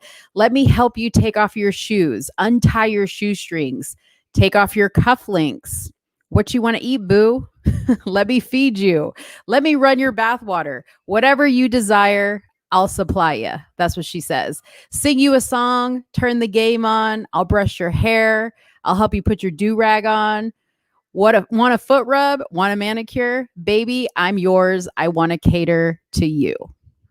So I'm not going to go through this entire song, but Beyonce, girl, who you fooling? Because you were talking about you catering to your man and you doing all this stuff and brushing his hair and giving him a manicure. I mean, I don't know about all that, okay, but whatever you want to do, you do you. But now you're going to flip it and say that you guys don't have roles, and, you know, there is no woman role and there is no man role. Why is that? Because you guys both are the earners of the relationship. I wonder how much Beyonce takes care of the children, how much he deals with Rumi and Sir and Blue, right? Or if you're there. In fact, I read a recent post from Beyonce and she said something about how hard it was to juggle a career and being a mom and coming home and doing dinner. Like, how many of you guys really think Beyonce cooks dinner? Like, how many of you guys think that she's in the kitchen cooking dinner? I'm pretty sure they have a chef, right? I'm pretty sure they have nannies upon nannies. I mean, what stresses do you have, Beyonce? Exactly. I it's just ridiculous, and I wanted to mention it because our kids listen to these people. The youth listens to these people. The youth are looking at these people and hanging on their every word, and they're idiots. Speaking of idiots, let's talk about the red table talk. Okay, I'm going to move into that. That's going to be our last topic, but it's kind of a long one because I'm going to play some of the red table for you so you guys can see this. Before I do, let me just go over to the comments and make sure I didn't miss anything. Okay, I think everybody's good. All right, so let me go over to Facebook. Okay, so red table talk. Let's see if there's like a little description here of what this is. So this episode is called The Invisible Black Woman Epidemic, and it says it's a rarely talked about type of racism, and experts warn everyone is complicit. Meet a pregnant college professor who was treated like an incompetent Black woman by her doctors, and a physician whose confrontation with a flight attendant went viral. Social justice leader from BLM, Tamika Mallory, reveals how the experience of feeling invisible led her to struggle with addiction. Plus, Gammy, that's Jada Pinkett Smith's mom, shares the troubling ways she was treated by doctors while pregnant with Jada. Okay, so let's go in here. How do I expand this?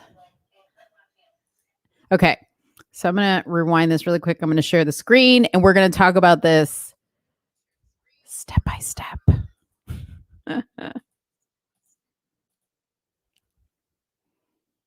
And you guys understand I have to pause this event, every couple of seconds because otherwise YouTube, you know how it is, you know the deal.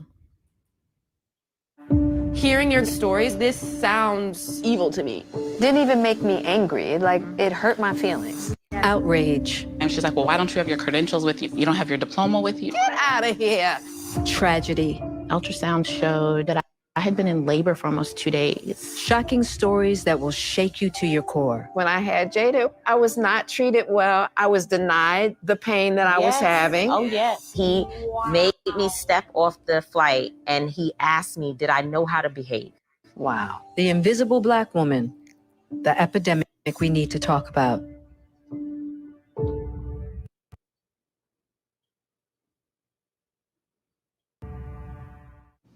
Well, today is going to Okay, first pause of the night. Let me just say this. Why Jada dressed like she's auditioning for Aladdin? Okay. Why is she dressed like the genie in Aladdin? Can somebody tell me? Let me just say this, okay? I watch the Red Table Talk a lot, okay? Because I get a lot of interesting content from the Red Table Talk. So if you don't follow Red Table Talk, you can only watch them on Facebook. They have a Facebook page and they have some interesting topics, to say the least. Now, some stuff is great discussions. I don't mind them at all.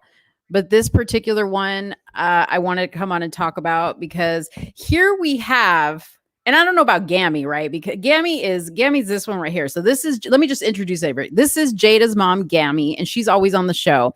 This is Willow, Jada's daughter and Will Smith's daughter. This is Tamika Mallory, okay? Here we have at least three, because, well, I'm going to say Gammy's privileged too, because Gammy used to be really addicted to drugs and cocaine, and she was like cracked out, right, at one point. But at any rate, she has a daughter that married one of the richest men in the world, one of the most successful men in the world. Jada herself is very, very successful. And here we have Willow, who is a privileged daughter of Will Smith and Jada Pinkett Smith. She is also a recording artist, as is her brother.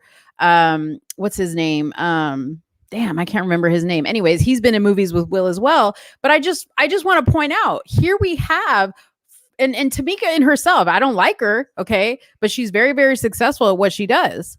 But here we have 4 very successful Black women talking about being an invisible Black woman and how it's an epidemic. But yet you have your own platform on Facebook. Your husband's, known worldwide. You're known worldwide. Your kids are known worldwide, even though their music is subpar, in my opinion. But everybody knows them, right? They go to all the Hollywood parties. They hang out with all the Hollywood celebrities. What exactly is the epidemic? But let's just listen. Be a great show. Yeah, I'm excited. And we're going to talk about the invisibility of Black women. Now that's a topic. Yes. It's just so deep rooted. Yeah. It's great to see you and have you back at the table. Thank y'all for inviting me back. I didn't know you get to come back again. So. Well, it depends. It depends on who you are. Well, It just depends. Our friend Tamika Mallory is one of the most powerful social justice leaders of today. Her new book spells out the urgent state of Black people in America.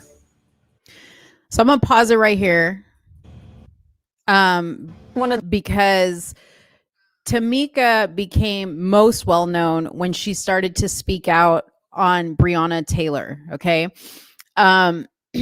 she was the one that made it such a big deal, obviously.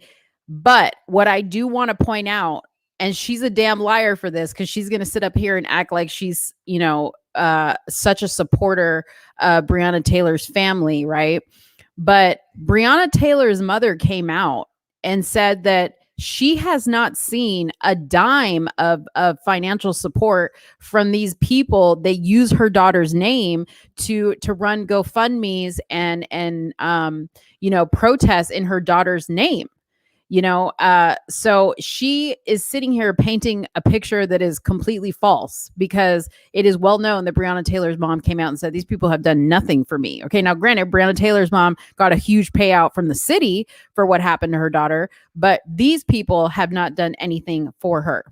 And yes, Gammy. So Gammy, I believe they did an episode on this, but I believe Gammy said that she does have, not that it matters, but she's mixed with white or something like that. So yeah, but I mean, they're beautiful, beautiful women. I think Jada's a beautiful woman. I think Gammy is beautiful as well. I think they're all beautiful women. Even Tamika, I can't deny she's a beautiful woman. I'm not going to say, I mean, she's a crappy woman, but I mean, I don't like her personally, but she's beautiful. So let's keep watching.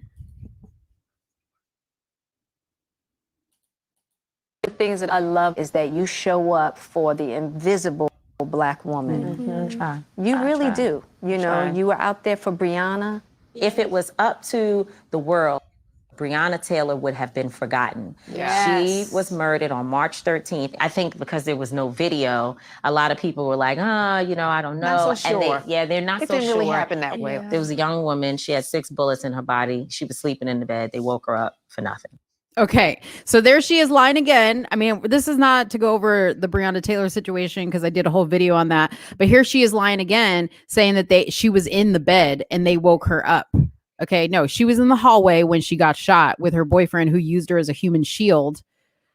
When he shot the police and they shot back, she was there with him. Any decent man would tell his woman, you stay here in the bed. I'm going to go see what's going on. Okay, that's the part that they don't tell you. So see how she sits there and paints an inaccurate picture already from the jump. And we haven't even started talking about how she's an invisible Black woman and how it's an epidemic. That's what happened. Right. Black women are ignored and disrespected in general. People don't want to talk about Ma'Khia Bryant right now. They want to say that, she had a knife and it's justified. And a lot of it is trauma. I spent some time talking with her family, and she had told them, she was also in communication with her biological mom, although she's in foster care. She had told them that she was experiencing something. Right. She was going through something, and that adults, not children, had been attacking her and bothering her. Right? Yes. Now, officer arrives, he doesn't know any of this. Exactly. Right? But here's the bottom line for me. Would he have shown up where there was white women? Okay, we're going to pause it here and let it catch up for a second. But so here she's using Ma'Khia Bryant as her second example, right? First, she used Breonna Taylor. Then she used Ma'Khia Bryant. Now, we all know Breonna Taylor, this wasn't her first interaction with the law. There is a huge amount of evidence, and you can find it on the Tatum report. Shout out to the Tatum report.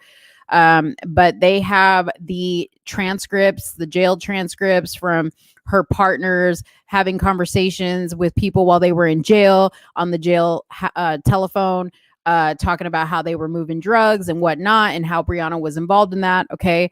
And now we're talking about Ma'Khia Bryant and blaming her poor behavior on the fact that she has quote unquote trauma. Okay. Now, if you guys don't remember, Ma'Khia Bryant was staying with her foster family because her mother was an unfit mother.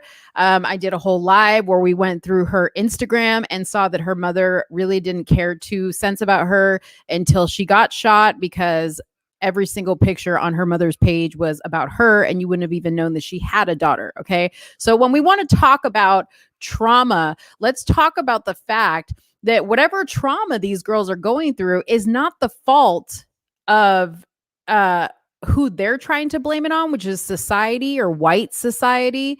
It's not, I mean, if there's trauma there, it exists within the community itself. And when I say the community, I'm talking about the Black community. Okay. There may be trauma, but I think that the trauma needs to be addressed within the Black community. I don't think it's other people inflicting the drama on them. Now you may view it, as a trigger to your trauma, right? But you have to deal with the trauma that you have. She's not even going to mention in here why Ma'Khia Bryant was in foster care. Then she sits here and says that her trauma was inflicted upon by other adults. Well, when I saw the video of her running around with a knife, I didn't see too many adults chasing her. It was more the other way around. She was chasing them. And then I saw her, whoever the dude was that kicked her friend in the head when she got down on the ground. I mean, come on. We're not going to talk about all that? Please. And shot center mass at a young woman. It's unfortunate that this young girl's story ends this way. And in fact, I attended her funeral. And the reason why I went is because I know that if she was 16 years old and the perfect victim, everyone would be all over it. Everyone would be all over it. People would have been there to support. She deserves the same care and attention, and for someone to advocate. So let me ask this, okay? Now, this wasn't a female, okay? But wasn't David Dorn the perfect victim? He was a police officer protecting somebody else's business. He was Black, and he was shot in cold blood murder in the middle of the street. And his death was televised on Facebook Live. Was he not the perfect example of somebody that the community should have stepped forth, that Black Lives Matter, that Tamika Mallory should have stepped forth and brought attention to the fact that that is wrong? But no, they don't want to talk about that. They don't want to talk about that. They want to talk about how they are the victim all the time. Okay. Every single instance that she's going to detail here is a victim instance for her and her situation, even though she may have had a knife, Right. It's bad. She's a child. And we saw her laying on the ground. The fact that you went to the funeral for that young sister, because I just feel like there's always an excuse of why not to show up for us. For Black women. For Black women, there's always a freaking excuse. Absolutely.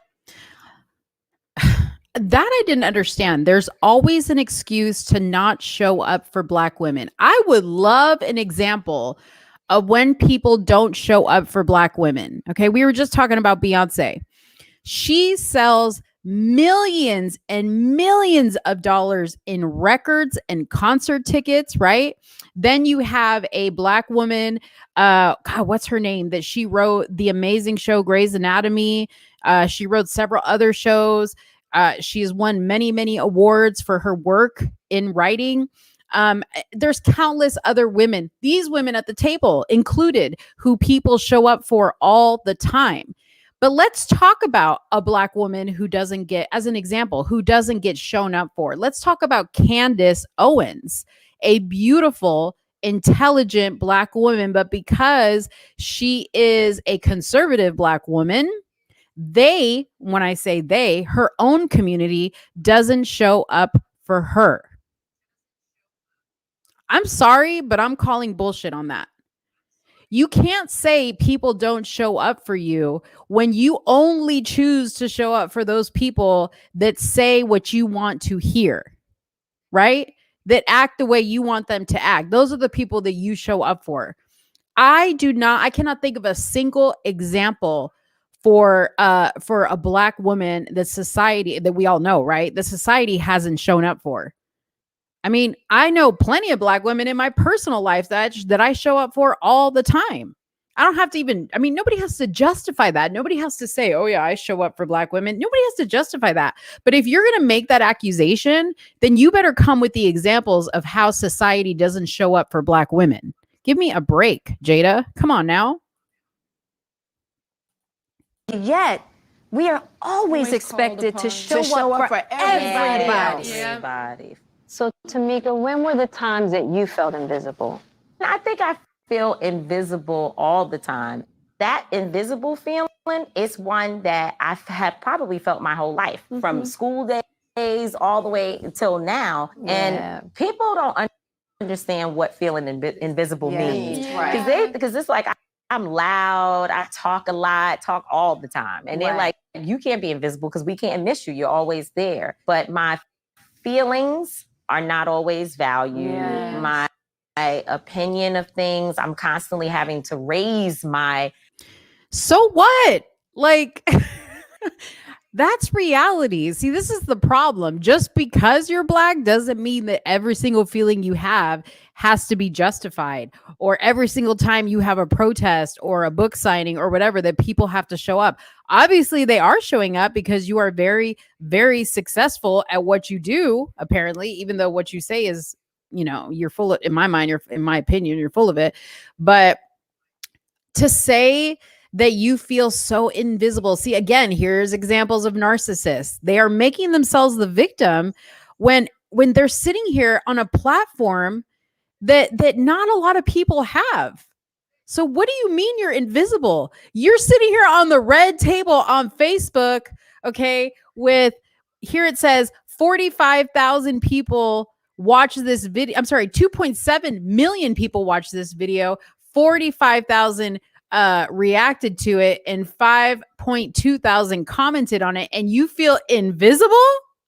Give me a break. Nobody shows up for me like this. I feel invisible. Damn. Temperature in order for people to know that I know what I'm talking about. You know what I mean? Right. It's been difficult for so long to feel like I've been ignored. And when I was with the Women's March, I experienced that. You know, I really did. I think there were days when I started being like, why am I here dealing with y'all?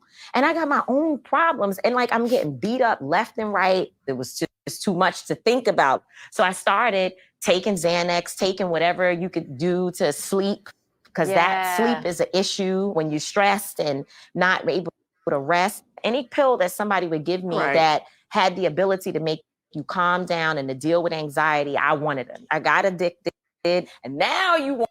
So now she's going to blame her drug use on the fact that she feels invisible. And that's the fault of the white people. Fault of the white people. Just so you know, it's coming. Want me to go get unaddicted. Like, I don't even understand the concept of how this happened to me, of all people. But I was. And so then I had to go to rehab. And while I was in rehab, they were like, you need PTSD support because you're having a problem that's deeper than this drug. You're going through some soul issues. So I had this right here. Okay.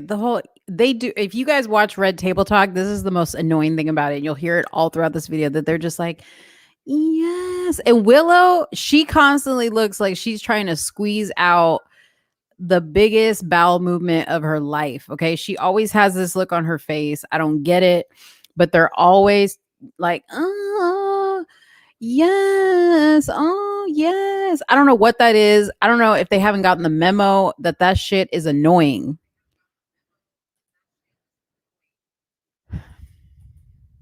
to do all of that, and it was like tearing down and building me all back up. But look at me, I'm still cute. Yeah, you are. She's still cute. It's interesting when you talk about needing to turn up the temperature. Because I don't know how many times I felt like I've had to turn up the temperature. And then you get ostracized for that. And then you're crazy. And then you get labeled as the angry black woman. That stereotype makes me it breaks my heart, that stereotype, because that has been stuffed down and repressed and all that and feeling invisible. And then it's like, oh, you're just the angry black woman, but it's so much deeper. I was having a conversation with my boy, Dwayne Martin, today, because he called me. He was like, what y'all talking about at the red table today? We're going to talk a bit about the invisibility of black women. He said, can I just tell you something? He said, I realized that society has used the best parts of black women. He said, from historically, you know, you got as using your breast to feed other children and raising other children. And he said, from these surgeons who steal your body parts and put them on other people, from the ass to the lips to the... Okay, we're going to stop it right there for a second because I want to show you something really quick. So she talks about stealing body parts, okay? If you look up a BBL experience, okay? BBL experience is big booty lift, okay? So she's basically making the accusation that society steals the best parts of black women, and she gives an example of our body parts, which she's saying, you know, which I'm assuming she's meaning the butt, right? The curves. If you look up BBL experience, these are people that have gotten the BBL surgery. It's one black girl after another, okay? You'll see a white girl every now and then, but these are all black girls that got BBLs, big booty lifts, okay? I thought they were already supposed to have big booties. What is this, okay? Okay, you're probably wondering how I know this. Well, because I watch a lot of stuff, okay? I'm constantly watching blogs or whatever. We're going to go back to the Red Table Talk in just a second. But, I mean, look at this, y'all. These are all ethnic girls getting big booty lifts. You would think you would see a whole lot of white girls here, right? Huh. Interesting. Anyways, I just wanted to bring that up because I want to call attention to the fact that what they're saying is simply not true. It is their perception of how things are. Okay. And it's important to know that you have to sometimes step back and say, is it how I'm looking at things that makes it a problem for me? It's kind of like what we were talking about with the whole Trump stuff, right?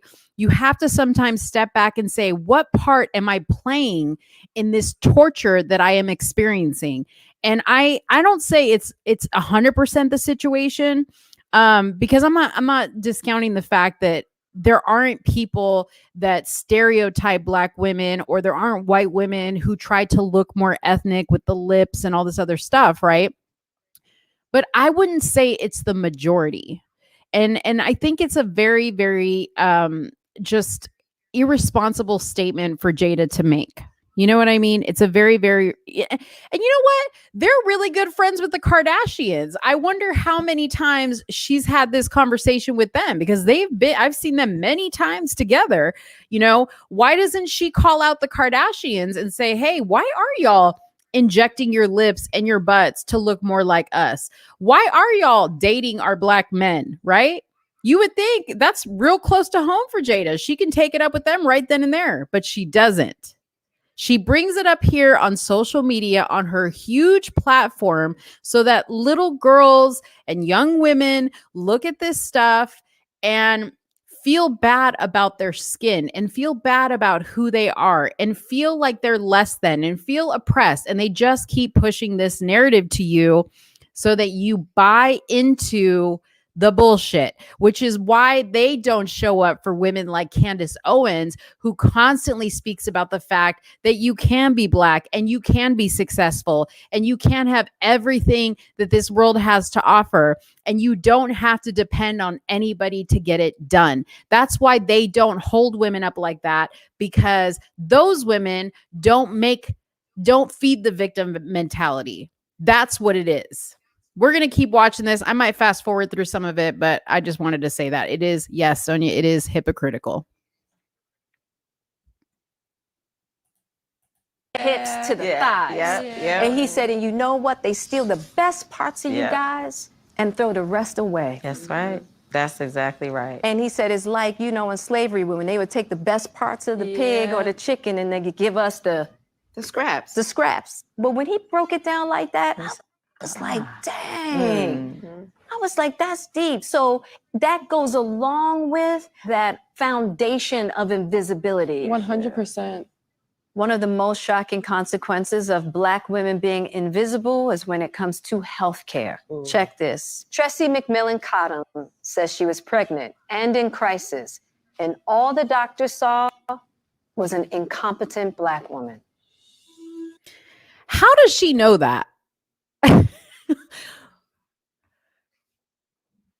I mean, I have been to doctors that are bad and I don't like. I think we all have. I think we can all say we have been to doctors that don't quite understand us, or we're telling them how we feel and they're not quite helping us.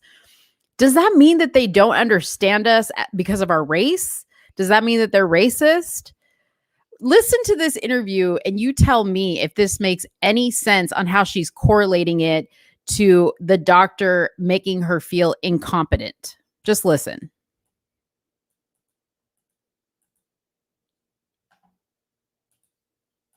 When I got pregnant, I wanted the very best for my baby. That's why I chose the hospital uptown where the white women went to have their babies with white doctors, thinking I would get better care, and I got anything but. I was about 4 months pregnant when I started bleeding. My husband rushed me to the doctor's office where I sat in the waiting room for about 30 minutes. The doctors, the nurses really ignored the crying, bleeding pregnant woman in the waiting room. I was in extreme pain. I've never felt more invisible. After I bled onto the chair in the waiting room, the doctor finally saw. First of all, when you are having a baby or when you are pregnant or you are suffering complications, I have been there. I have had the bleeding. I have lost the pregnancy. Okay. Everybody feels pain. Everybody feels like you're not being helped. You're in a hospital where they have tons of people they have to help, and they have to assess the situation and put you in order of how critical your situation is. Okay. So, I mean, again, this is very subjective to a lot of information that we're not getting. But he dismissed my concerns, told me that spotting was normal, especially for someone as fat as I was, in his words, and he sent me home. As the pain got worse. Okay, so the way she says it is the doctor said that what you're experiencing is pretty normal for somebody as big as you are. So here's something that I have a lot of experience with. When I was pregnant with my daughter, I gained a very, very large amount of weight, and I had a lot of pregnancy issues because of the weight, to include preeclampsia, which can cause a lot of issues with your body, including abnormal bleeding, cramping, dizziness, just all kinds of stuff. You can have a lot of complications. And if you are overweight and you are pregnant, you are putting your health and your baby's health at risk. So, you know, the way the doctor, if that's how he relayed the message that she was fat, I don't know. I mean, I can't say I wasn't there, but if he said to her, hey, listen, this is pretty normal for somebody who's overweight, you're going to have these problems. I don't really see anything wrong with that. I don't think it has anything to do with any inequalities in healthcare because you're Black. Throughout the night, I went back to the hospital. The doctor, again, dismissive, and told me that probably just eaten something bad. After constantly pleading and begging with the doctor, he did finally agree to give me an ultrasound. And what we saw in the ultrasound was shocking. The image showed what looked like 3 babies, except I was only pregnant with 1. The other 2 were fairly large tumors. I was checked into the maternity ward where I asked repeatedly for an epidural. I was pushing before I knew what was happening, and my daughter was here. She died shortly after her first breath. So that's a really, really sad situation. She ended up losing the pregnancy, but I also had that very same situation where I didn't have endometriosis, but I did have tumors, to actually the size of a grapefruit in my uterus. And that was causing me to lose my pregnancies in the beginning because of that. That was something that, I don't know why I had those tumors, but typically women of color in general, like Hispanic women and Black women, are very susceptible to fibroids for whatever reason. I don't know what the reason is, but I've been told that historically we are more susceptible to those types of things. We're also more susceptible to things like anemia, which I also had at the time, which complicated my pregnancy as well. But I say that to say, these are all things that happen to a lot of women. This is not something that is just, unique to her or her situation. And while it's very, very sad, I'm sitting here arguing that it has anything to do with the color of her skin, but she's probably going to, tie it to the fact that, we hear a lot of times that there is a lot of inequalities in healthcare. Funny story the other day, because this came up in my suggested watch, an old Oprah episode came up in my suggested watch, and it happened to be a Black family who had sextuplets, and the Black family who had sextuplets raved about their doctor, who happened to be white, and said that she was the best doctor that they have ever been to, and if it wasn't for her, their experience having sextuplets wouldn't have been as good as it was. So again, you can take the bad parts and only show that, or you can also show the good side of it as well. I think you're going to have both experiences. I mean, you can search for both things and find them both easily. But I just hate that they're using this platform to spew this type of information. It's crazy to me. Right. Yeah. Wow. Sorry. I'm so sorry. Thank you. Wow. The ultrasound showed that I had been in labor for almost 2 days, and my baby was born too early to survive. Mm-hmm. And I left the hospital without my daughter. What happened is both traumatic, but not singular. It happened to a lot of Black women. It happens to a lot of women. Something that was totally preventable. If we'd had an ultrasound when you're supposed to do an ultrasound, they would have known mine was a high-risk pregnancy. I'm an OBGYN nurse, so I know the difference between bleeding and spotting. Yeah. She was not spotting, she was bleeding. Yes. Right. When they had to remove the chair after I left the waiting room, right? And that still did not signal to them that was an emergency, by the way. Still did not go to the emergency room at that point. At every step of the process, no one really took seriously that I knew what was happening to me, one, or cared enough to at least do an assessment. Let's do an exam. Let's do a test. They didn't even care enough to do that. Right. Childbirth is when you're most vulnerable. Exactly. You really are relying on people to see your pain. Right. Right?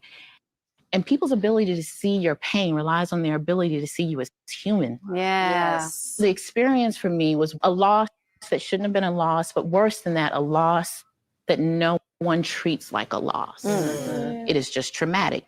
There's no aftercare when you lose a child. Yes. The nurse doesn't come to check on you 6 weeks out. There's no postpartum. Right. That's completely untrue. And I'm going to say this again because I've had this experience. I have lost a pregnancy. I have had to have a DNC. I've lost, a pregnancy at a far stage, and that is untrue. They do set up appointments for you. They do follow up with you. That is a protocol at every hospital. And I actually used to do medical staffing, and I know for a fact that those protocols exist. So I don't know what hospital this woman went to, but if it was really that bad and she didn't get post-care like she's saying she didn't get, why? I mean, she seems like an intelligent woman. I saw there that her name is preceded by doctor, and she is a professor at a university. So she's clearly not, a dumb woman. She's educated. Why didn't she legally go after a hospital that didn't follow procedure is my question. I think at the time I was working, full-time as most women are, especially women of color and Black women, it's no longer maternity leave when your baby dies. What? Yeah. Yes, no longer maternity leave. So it's not just the trauma of the event, it's the way the world treats you. Yeah. I never even heard from. So I don't know, maybe I missed it, but I don't know if she said how far along she was when she had this miscarriage, but I will say this, okay? Yes, if you have a miscarriage early on in the pregnancy, um, it's a miscarriage is normal to have. I mean, everybody has miscarriages, and some women don't even know they're having a miscarriage because it happens so close to when they would normally get their period. But obviously, this woman had known that she was pregnant. But I mean, we don't know how far along she was, right? So depending on that, I don't think it is customary necessarily to have maternity leave because you had a miscarriage, right? You didn't deliver a baby. You're not having to take care of a baby. Again, this is a very sad situation. I'm not taking that away from her, but a miscarriage is different from giving birth to a baby. That just is what it is. Now, I'm sure your company is going to give you time, and a doctor is going to give you a note saying, hey, she just had a miscarriage. She may have to take a couple days off of work. But I mean, I've had a lot of miscarriages and I was back at work the next day. That's just me. Some people might need other, or more time or whatever, and that's fine. But what does this have to do with the color of your skin? This just sounds like you had a bad experience, to me, at least. The doctor's office again, except for the nurse to call and tell me, just so you know, there was nothing we could have done. Oh, okay. Yeah, just so you know. Wow. That's one of the reasons. But that's true. I mean, but you see what I'm like? That's true. That's a true statement. There's nothing a doctor can do if your body is going to reject a pregnancy. There's nothing. Would she had rather the doctor lie to her? I don't know. Like, nobody gets that. I don't know anybody that gets that. I don't know any doctor that says, oh, if you would have gotten here sooner, if we would have done something sooner, we could have helped you. Maybe that just was the truth, that there was nothing they could do. Has anybody thought about that? But no, these women are sitting there like, oh my God, are you kidding me? There was nothing they could do. Oh my gosh. Ridiculous. Well, I never had another child because I was 18 pregnant, and the experience was so horrible that I was like, I'm not doing that again. But imagine a young Black girl, and they treated me really bad. Just like, sit over there, we'll get to you in a minute. My water leaked for a month. It was just so much trauma that after that, I was like, never again. It's interesting that you say that, because now that I'm thinking about my own experience when I had Jada, it was pretty similar. I was not treated well. I was not. You see how they're even convincing Gammy now, years later, okay? Years and years. Jada's like 50, okay? Gammy is now just realizing that, wait a minute, maybe my experience was racist too, because, I'm starting to think I didn't have a good experience. I mean, raise your hand if you had a nurse in the delivery room that you didn't like. I hated my night nurse. I hate it. I couldn't wait till her shift ended. Was it because of my race that she was the way she was? No. I think she just was fed up and tired and probably at her wit's end. I don't know. But you're right, Carolyn. What does anything that they're saying have to do with race, right? Care for. And I was in a hospital where my father was head of anesthesia at the time. And so they knew exactly who I was. I was wait. Okay. So if Jada's 50, okay, Gammy's got to be like, and she looks damn good if she's in her 60s or 70s, okay? Well, she's got to be in her 70s. She looks damn good, okay? Her father, even older, and he was Black and head of anesthesiology back when racism really did exist. Are you kidding me? Like, this just gets funnier and funnier by the moment. Like, the hypocrisy gets funnier. If here you have, and the woman they're talking to is a doctor and a professor. Gammy just said that her dad was head of anesthesiology in the hospital that she gave birth to. They're sitting at a table with a bunch of successful women. Are you kidding me? God. Denied the pain that I was having at the time. Yeah. Oh, it's not that bad. Just be Right. quiet and be still. There was so much invested in telling me that I wasn't feeling what I was feeling. You know how they do the pain scale on a level of 1 to 10. Where are you? I was in the middle of a contraction and I'm vibrating. It hurt so bad, right? I'm vibrating. I knew if I'd say 10, they'd tell me I was exaggerating. If I say anything less than 5, they leave the room. Right. And I remember negotiating with myself to settle on 7. Because if they left the room, the anesthesiologist wasn't going to come. And she told me, if you complain too much. See, that's your fault, lady. So if you thought you were in your mind convincing yourself that if you said this number, they weren't going to believe you. If you said this number, they were going to leave the room. That's your fault then. You should have been open about what you were feeling and what your pain level was. And stop convincing yourself that they weren't going to do anything. And I don't know, maybe your situation could have been different, but that was your choice. You see what I'm saying? That was your choice, but you're trying to turn around and be the victim in this situation.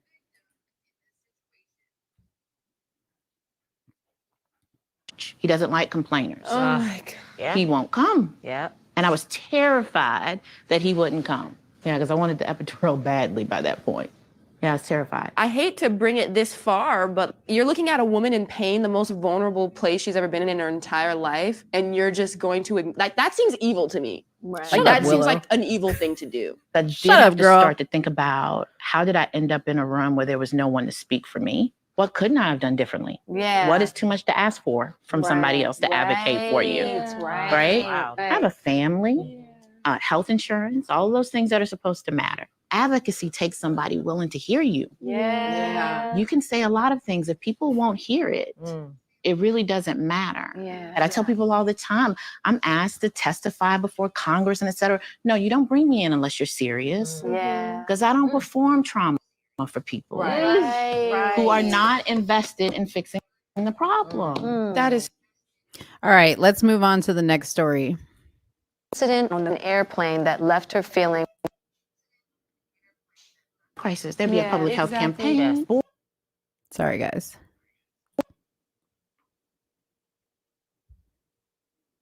The crux of the problem. That's it. Yeah. that's at the core right there. Yes, absolutely. Yeah. Tressie, thank you. This was important. Thank you, ladies. Thank you. Yeah. Yeah. All right, next story is coming up. Thank you. In a Facebook post seen by millions, Dr. Cross revealed an incident on an airplane that left her feeling more invisible than ever. Thank you for joining us today. So, explain to us what happened. I was on an airplane and I heard somebody shrieking. 2 rows ahead of me, it was a husband and wife, and the husband was unresponsive. So the wife was screaming. Right. The flight attendant immediately rushed over there. She said that she needed medical personnel or physician immediately. I just flagged her down. She said, "Oh, no, sweetie. We don't have time, to talk right now. We're looking for an actual physician." I'm trying to explain to her that I'm the physician that you're looking for. Right. She just continued with her condescending remarks. At that time is going on the overhead where they're saying, "We need a medical personnel." And I stare at her and press my button. And so and she's like, "Oh, you're an actual physician." That's when she started asking more questions. It wasn't like, "Okay, you're a doctor. Great, come over here." Right. Mind you, he's still unresponsive. Still unresponsive. Still unresponsive. She's like, "Well, if you're a doctor, well, what are you doing? Why are you here? And why are you in Detroit?" And she's like, "Well, why don't you have your credentials with you? You don't have your diploma with you?" "No, I don't." What's around with your diploma? Like, get out of here. "You don't have a business card?" "No, I don't have a business card on me." This continues back and forth. And then there's a middle-aged Caucasian male coming from the front of the plane. Of course. And she said, "Well, he's a physician. And he has his credentials." But of course, my blood's boiling on the inside. Of course it is. That's ridiculous. Did you complain to the airline? Okay, so let me comment on this one. So I do think it was kind of shitty of the flight attendant at first to kind of like dismiss her, right? I will give her that. However, one thing you have to understand, and maybe she didn't know this at the time, But in order for somebody to perform, some type of medical procedure, I don't know what was going on with this guy on the plane, but you have to be careful as an airline, what you're allowing somebody to do, because what if you allow somebody who says that they're trained in whatever to come over and help, and then they do more damage to that person, and now the airline is going to be liable for whatever happens to that person that they're helping. So I understand both sides of it. I understand her side of it, being upset that initially the flight attendant dismissed her, right? But I also understand that the flight attendant asked her for credentials to show that she was an actual physician before she was going to allow her to treat this other passenger. And then this other guy comes forward. He has his credentials, so he's able to help. I think this is, like I said, I see both sides of it. But again, I feel like she's making it about race in her head when it's not about race. It was just about them making sure that she was a qualified, credentialed physician for real. You know what I mean? To protect themselves. I think that that's all this is. And you can look at it and choose to see it as being about race, but I don't think it really was. It's kind of like that same example of a white guy and a black guy go in for a job interview, and the white guy gets hired, and you automatically make the assumption that it's because the other guy was black versus maybe he just wasn't qualified for the job. Okay. Now, I'm not saying that's the case all the time. Understand that. But the fact that they're making a whole show about this is crazy. I did. Yeah. She basically offered me Sky Miles in exchange for the miscommunication. And I said, I'm good. I got off the plane. Right. And then I went and reported it to the gate agent. And the gate agent was like, I'm so sorry for it, and handed me a free drink ticket for my next flight. And I was like, y'all don't get it. Right. So I put it on social media. I got on my next flight, got off, and it was viral. Yeah. That quickly. You had the issue too. The same thing happened to me on the airline. And same thing, I had to put some information on social media because I tried and no one cared. A pilot threw me off of a plane for no reason. All right, guys. Well, what I'm going to do here is after this, they have a specialist come on and talk about the definition of gaslighting as being a form of racism. And you guys can go and watch that if you want. I will definitely put the link to this in the description box so that you guys can look at it. But I have now been on here for 2.5 hours, and I really, really appreciate those of you who have been hanging on here. But you get the gist of this. You get the gist of this episode. And I do want to take some time to just, go through any comments that anybody has or any questions that you guys want to throw in there while I'm saying this part of it, but you get the gist of it. The whole episode is about being an invisible Black woman and them feeling invisible. And it's just not the case. And I really hate that we continue to give a platform and a space to shows like this that I feel are really hurting the Black community more than they are helping the Black community. You know what I mean? Again, I don't want to discount that these experiences haven't happened historically to Black people or Black women, and that it hasn't embedded some type of trauma, which I will tell you is my least favorite word these days, is trauma, because I feel like it's so overused and so misused. But it doesn't give an excuse for you to continue to use that trauma to make assumptions in your head about why you feel like you can't succeed. And again, I point out the fact that every single woman that is on this show is an accomplished, successful Black woman. So you can't tell me that you're not given the same opportunity as everybody else, because the proof is there. You have grabbed it. You have made something amazing with your life. You're a professional. I'm sure they all make great money. I'm sure they're very well respected. Okay.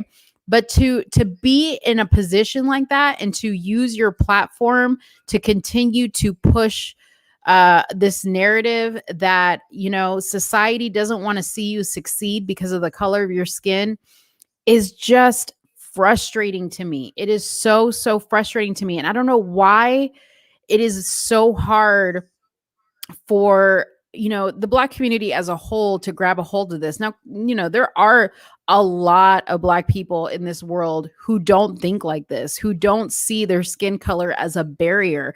And I think that that's amazing. And I wish that platforms would be given to more of those people so that, kids can see that, that there really is no excuse for you not doing well in life and not going out there and grabbing everything that's meant for you to have. You know what I mean? So, okay, let me go through the comments really quick. You guys have been amazing. Oh my gosh, there's so many comments in here. Okay. So Carolyn says, oh, wait, there's more. Let me go back up. Hold on.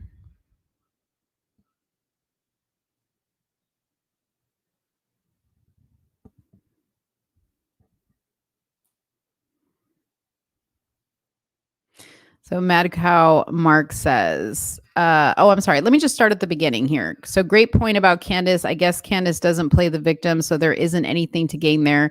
The mentality is what keeps them down, not any certain color making them feel invisible. Justice, I think you get the award tonight for the most amazing comments because that is exactly right. Your color doesn't make you invisible. You make yourself invisible.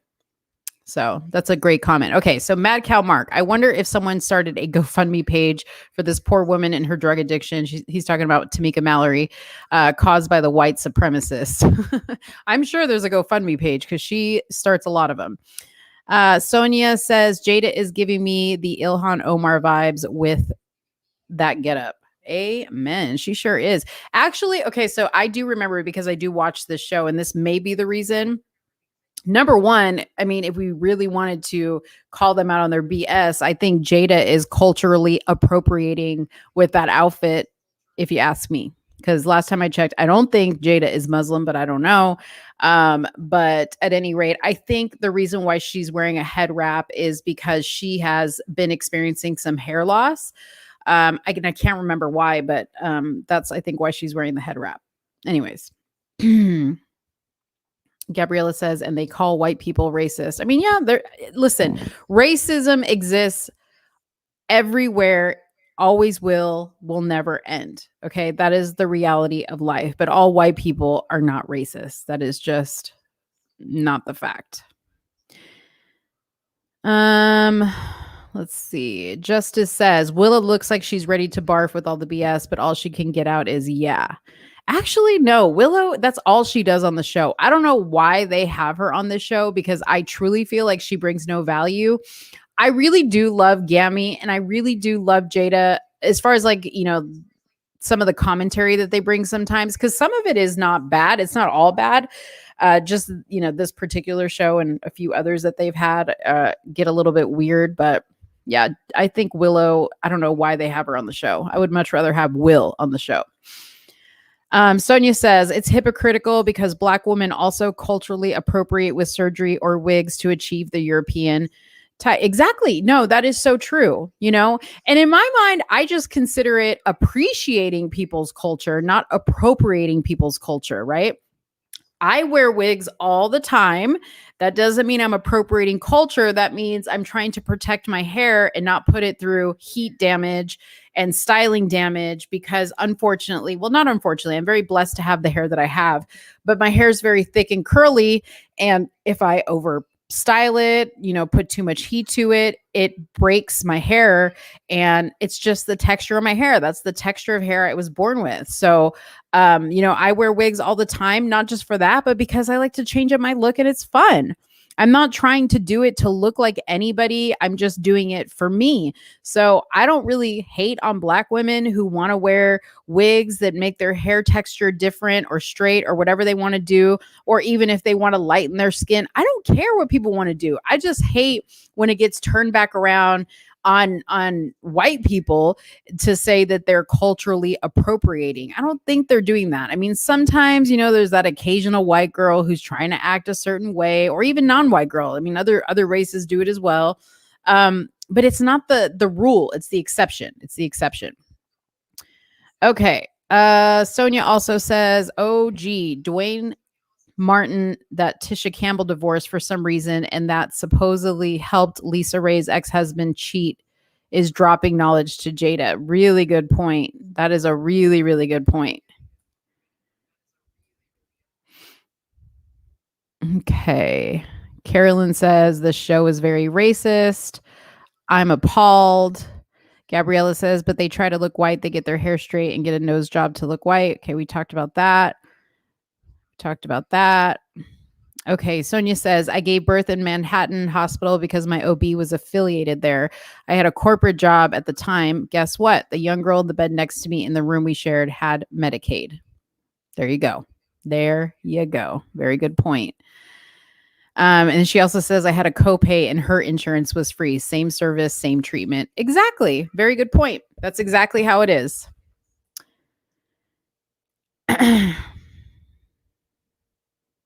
Oh God, let's not even talk about The View. I hate that show and I hate Sunny Hostin. Okay, let's see here. I've been to a doctor who couldn't get my name right. I didn't consider him a racist. I thought he was an idiot. Seriously, like all the time people get my name wrong. I don't know how, because I feel like it's a super common name. But yeah, I mean, like I don't turn everything into race. You know what I mean? People all the time ask me, like when they find out that I'm Hispanic, they say to me, oh my God, I love enchiladas. They're my favorite. Okay, well, I'm Puerto Rican and Argentine. I don't really do enchiladas, you know, or they'll ask me for a recipe for enchiladas. And I just laugh and I just say, well, Puerto Ricans don't really eat enchiladas and neither do Argentines. But if you need a good steak recipe, a good arroz con pollo, gandules, whatever you want, I'm there for you. I've got that for you. But, you know, people just make ignorant statements and it's not racist all the time. It's just ignorant. And that's what it is. All right. Sonia says, my white friend was told by her OB if she wanted to schedule a C-section because he was going on vacation. That's very, very common. My OB told me the same thing. Docs don't want convenience and don't think of the patient. Oh, docs today want convenience and don't think of a patient. Yeah. I mean, I wouldn't say all doctors are like that, but I mean, I'm sure that's a pretty convenient experience that pregnant women have. Justice said that's an understatement. Many walk around with a huge God complex. These women are looking for any excuse to justify their hate. Then Sonia said a friend was hurt on the job, and guess where was the hospital to go to? The hood, because they're better trained with shot wounds and needed a skilled surgeon and doc from the suburbs, trained staff there. Interesting. All right. I'm going to skip around to some highlighted comments here. Yeah, I mean, I think you guys all agree that you're very confused as to what any of this has to do with race. Just like I am. Oh, yeah, this was a comment that Sonia made that I thought was very interesting. So Bevelyn Beatty, who is a Black woman, if you don't remember her, she was the one that wrote, or she drew in paint over the Black Lives Matter mural that was on the floor in New York. She's very, very big on social media. And she was in the hospital because she got stabbed by a Black person. I don't remember why she got stabbed, but she got stabbed by a Black person as well. And she had COVID when she got in the hospital, and she went live a few times. I actually saw the live, and I'm glad you brought this up, Sonia. But she was talking about how amazing the nurses were and made it a point to bring up the fact that the one Black nurse that she had was the one that treated her the worst out of all the nurses. And she brought that up for a reason. I think it was because people were saying how Black people go to the hospital with COVID and they're treated differently than white people. I think that's why she was bringing it up. But yeah, that was a really, really good point. So thanks for bringing that up.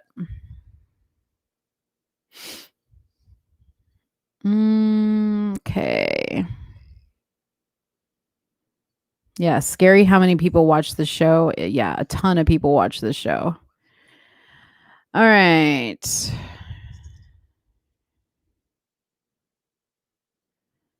Okay, so Justice says, I wonder what they would say about each other once they got up from the table. Blacks are just as prejudiced with each other. Justice, I'm curious, are you black? Because I kind of think you might be black. I don't know why I think that, but you're very, very on point with your comments. And I believe that as well. And I say that because in my culture, when you see racism, it's usually from one another.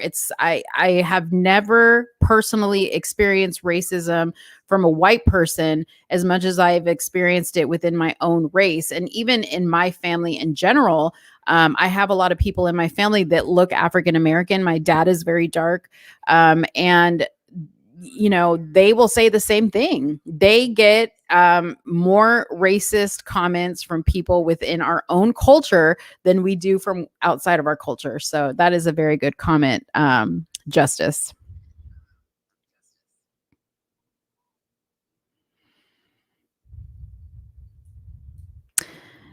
Thank you, Andrew, for the comment. Appreciate it. Hey, Moses, glad to see you here. All right. I think I have covered all of the topics. If you guys have any last minute questions, please throw them in there right now.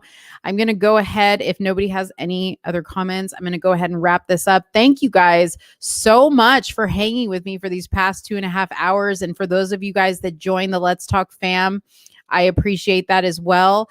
Just so you know, I'm going to be doing a drawing for anybody who signs up with the Let's Talk fam membership. Okay. But I have to get 50 people to sign up first. And I don't have 50 people signed up yet. So once 50 people sign up, I'm going to be doing a drawing for a $100 gift card that I'm going to send out to one of you guys. And also once I hit 50, I'm going to do a monthly drawing for different prizes to give out to my members only. So if you want to become a member of the Let's Talk fam, just go to my main page on YouTube and hit the join button and you can go through there. And I think it's $4.99 a month, just standard. And it's just a monthly $4.99 that helps support the channel.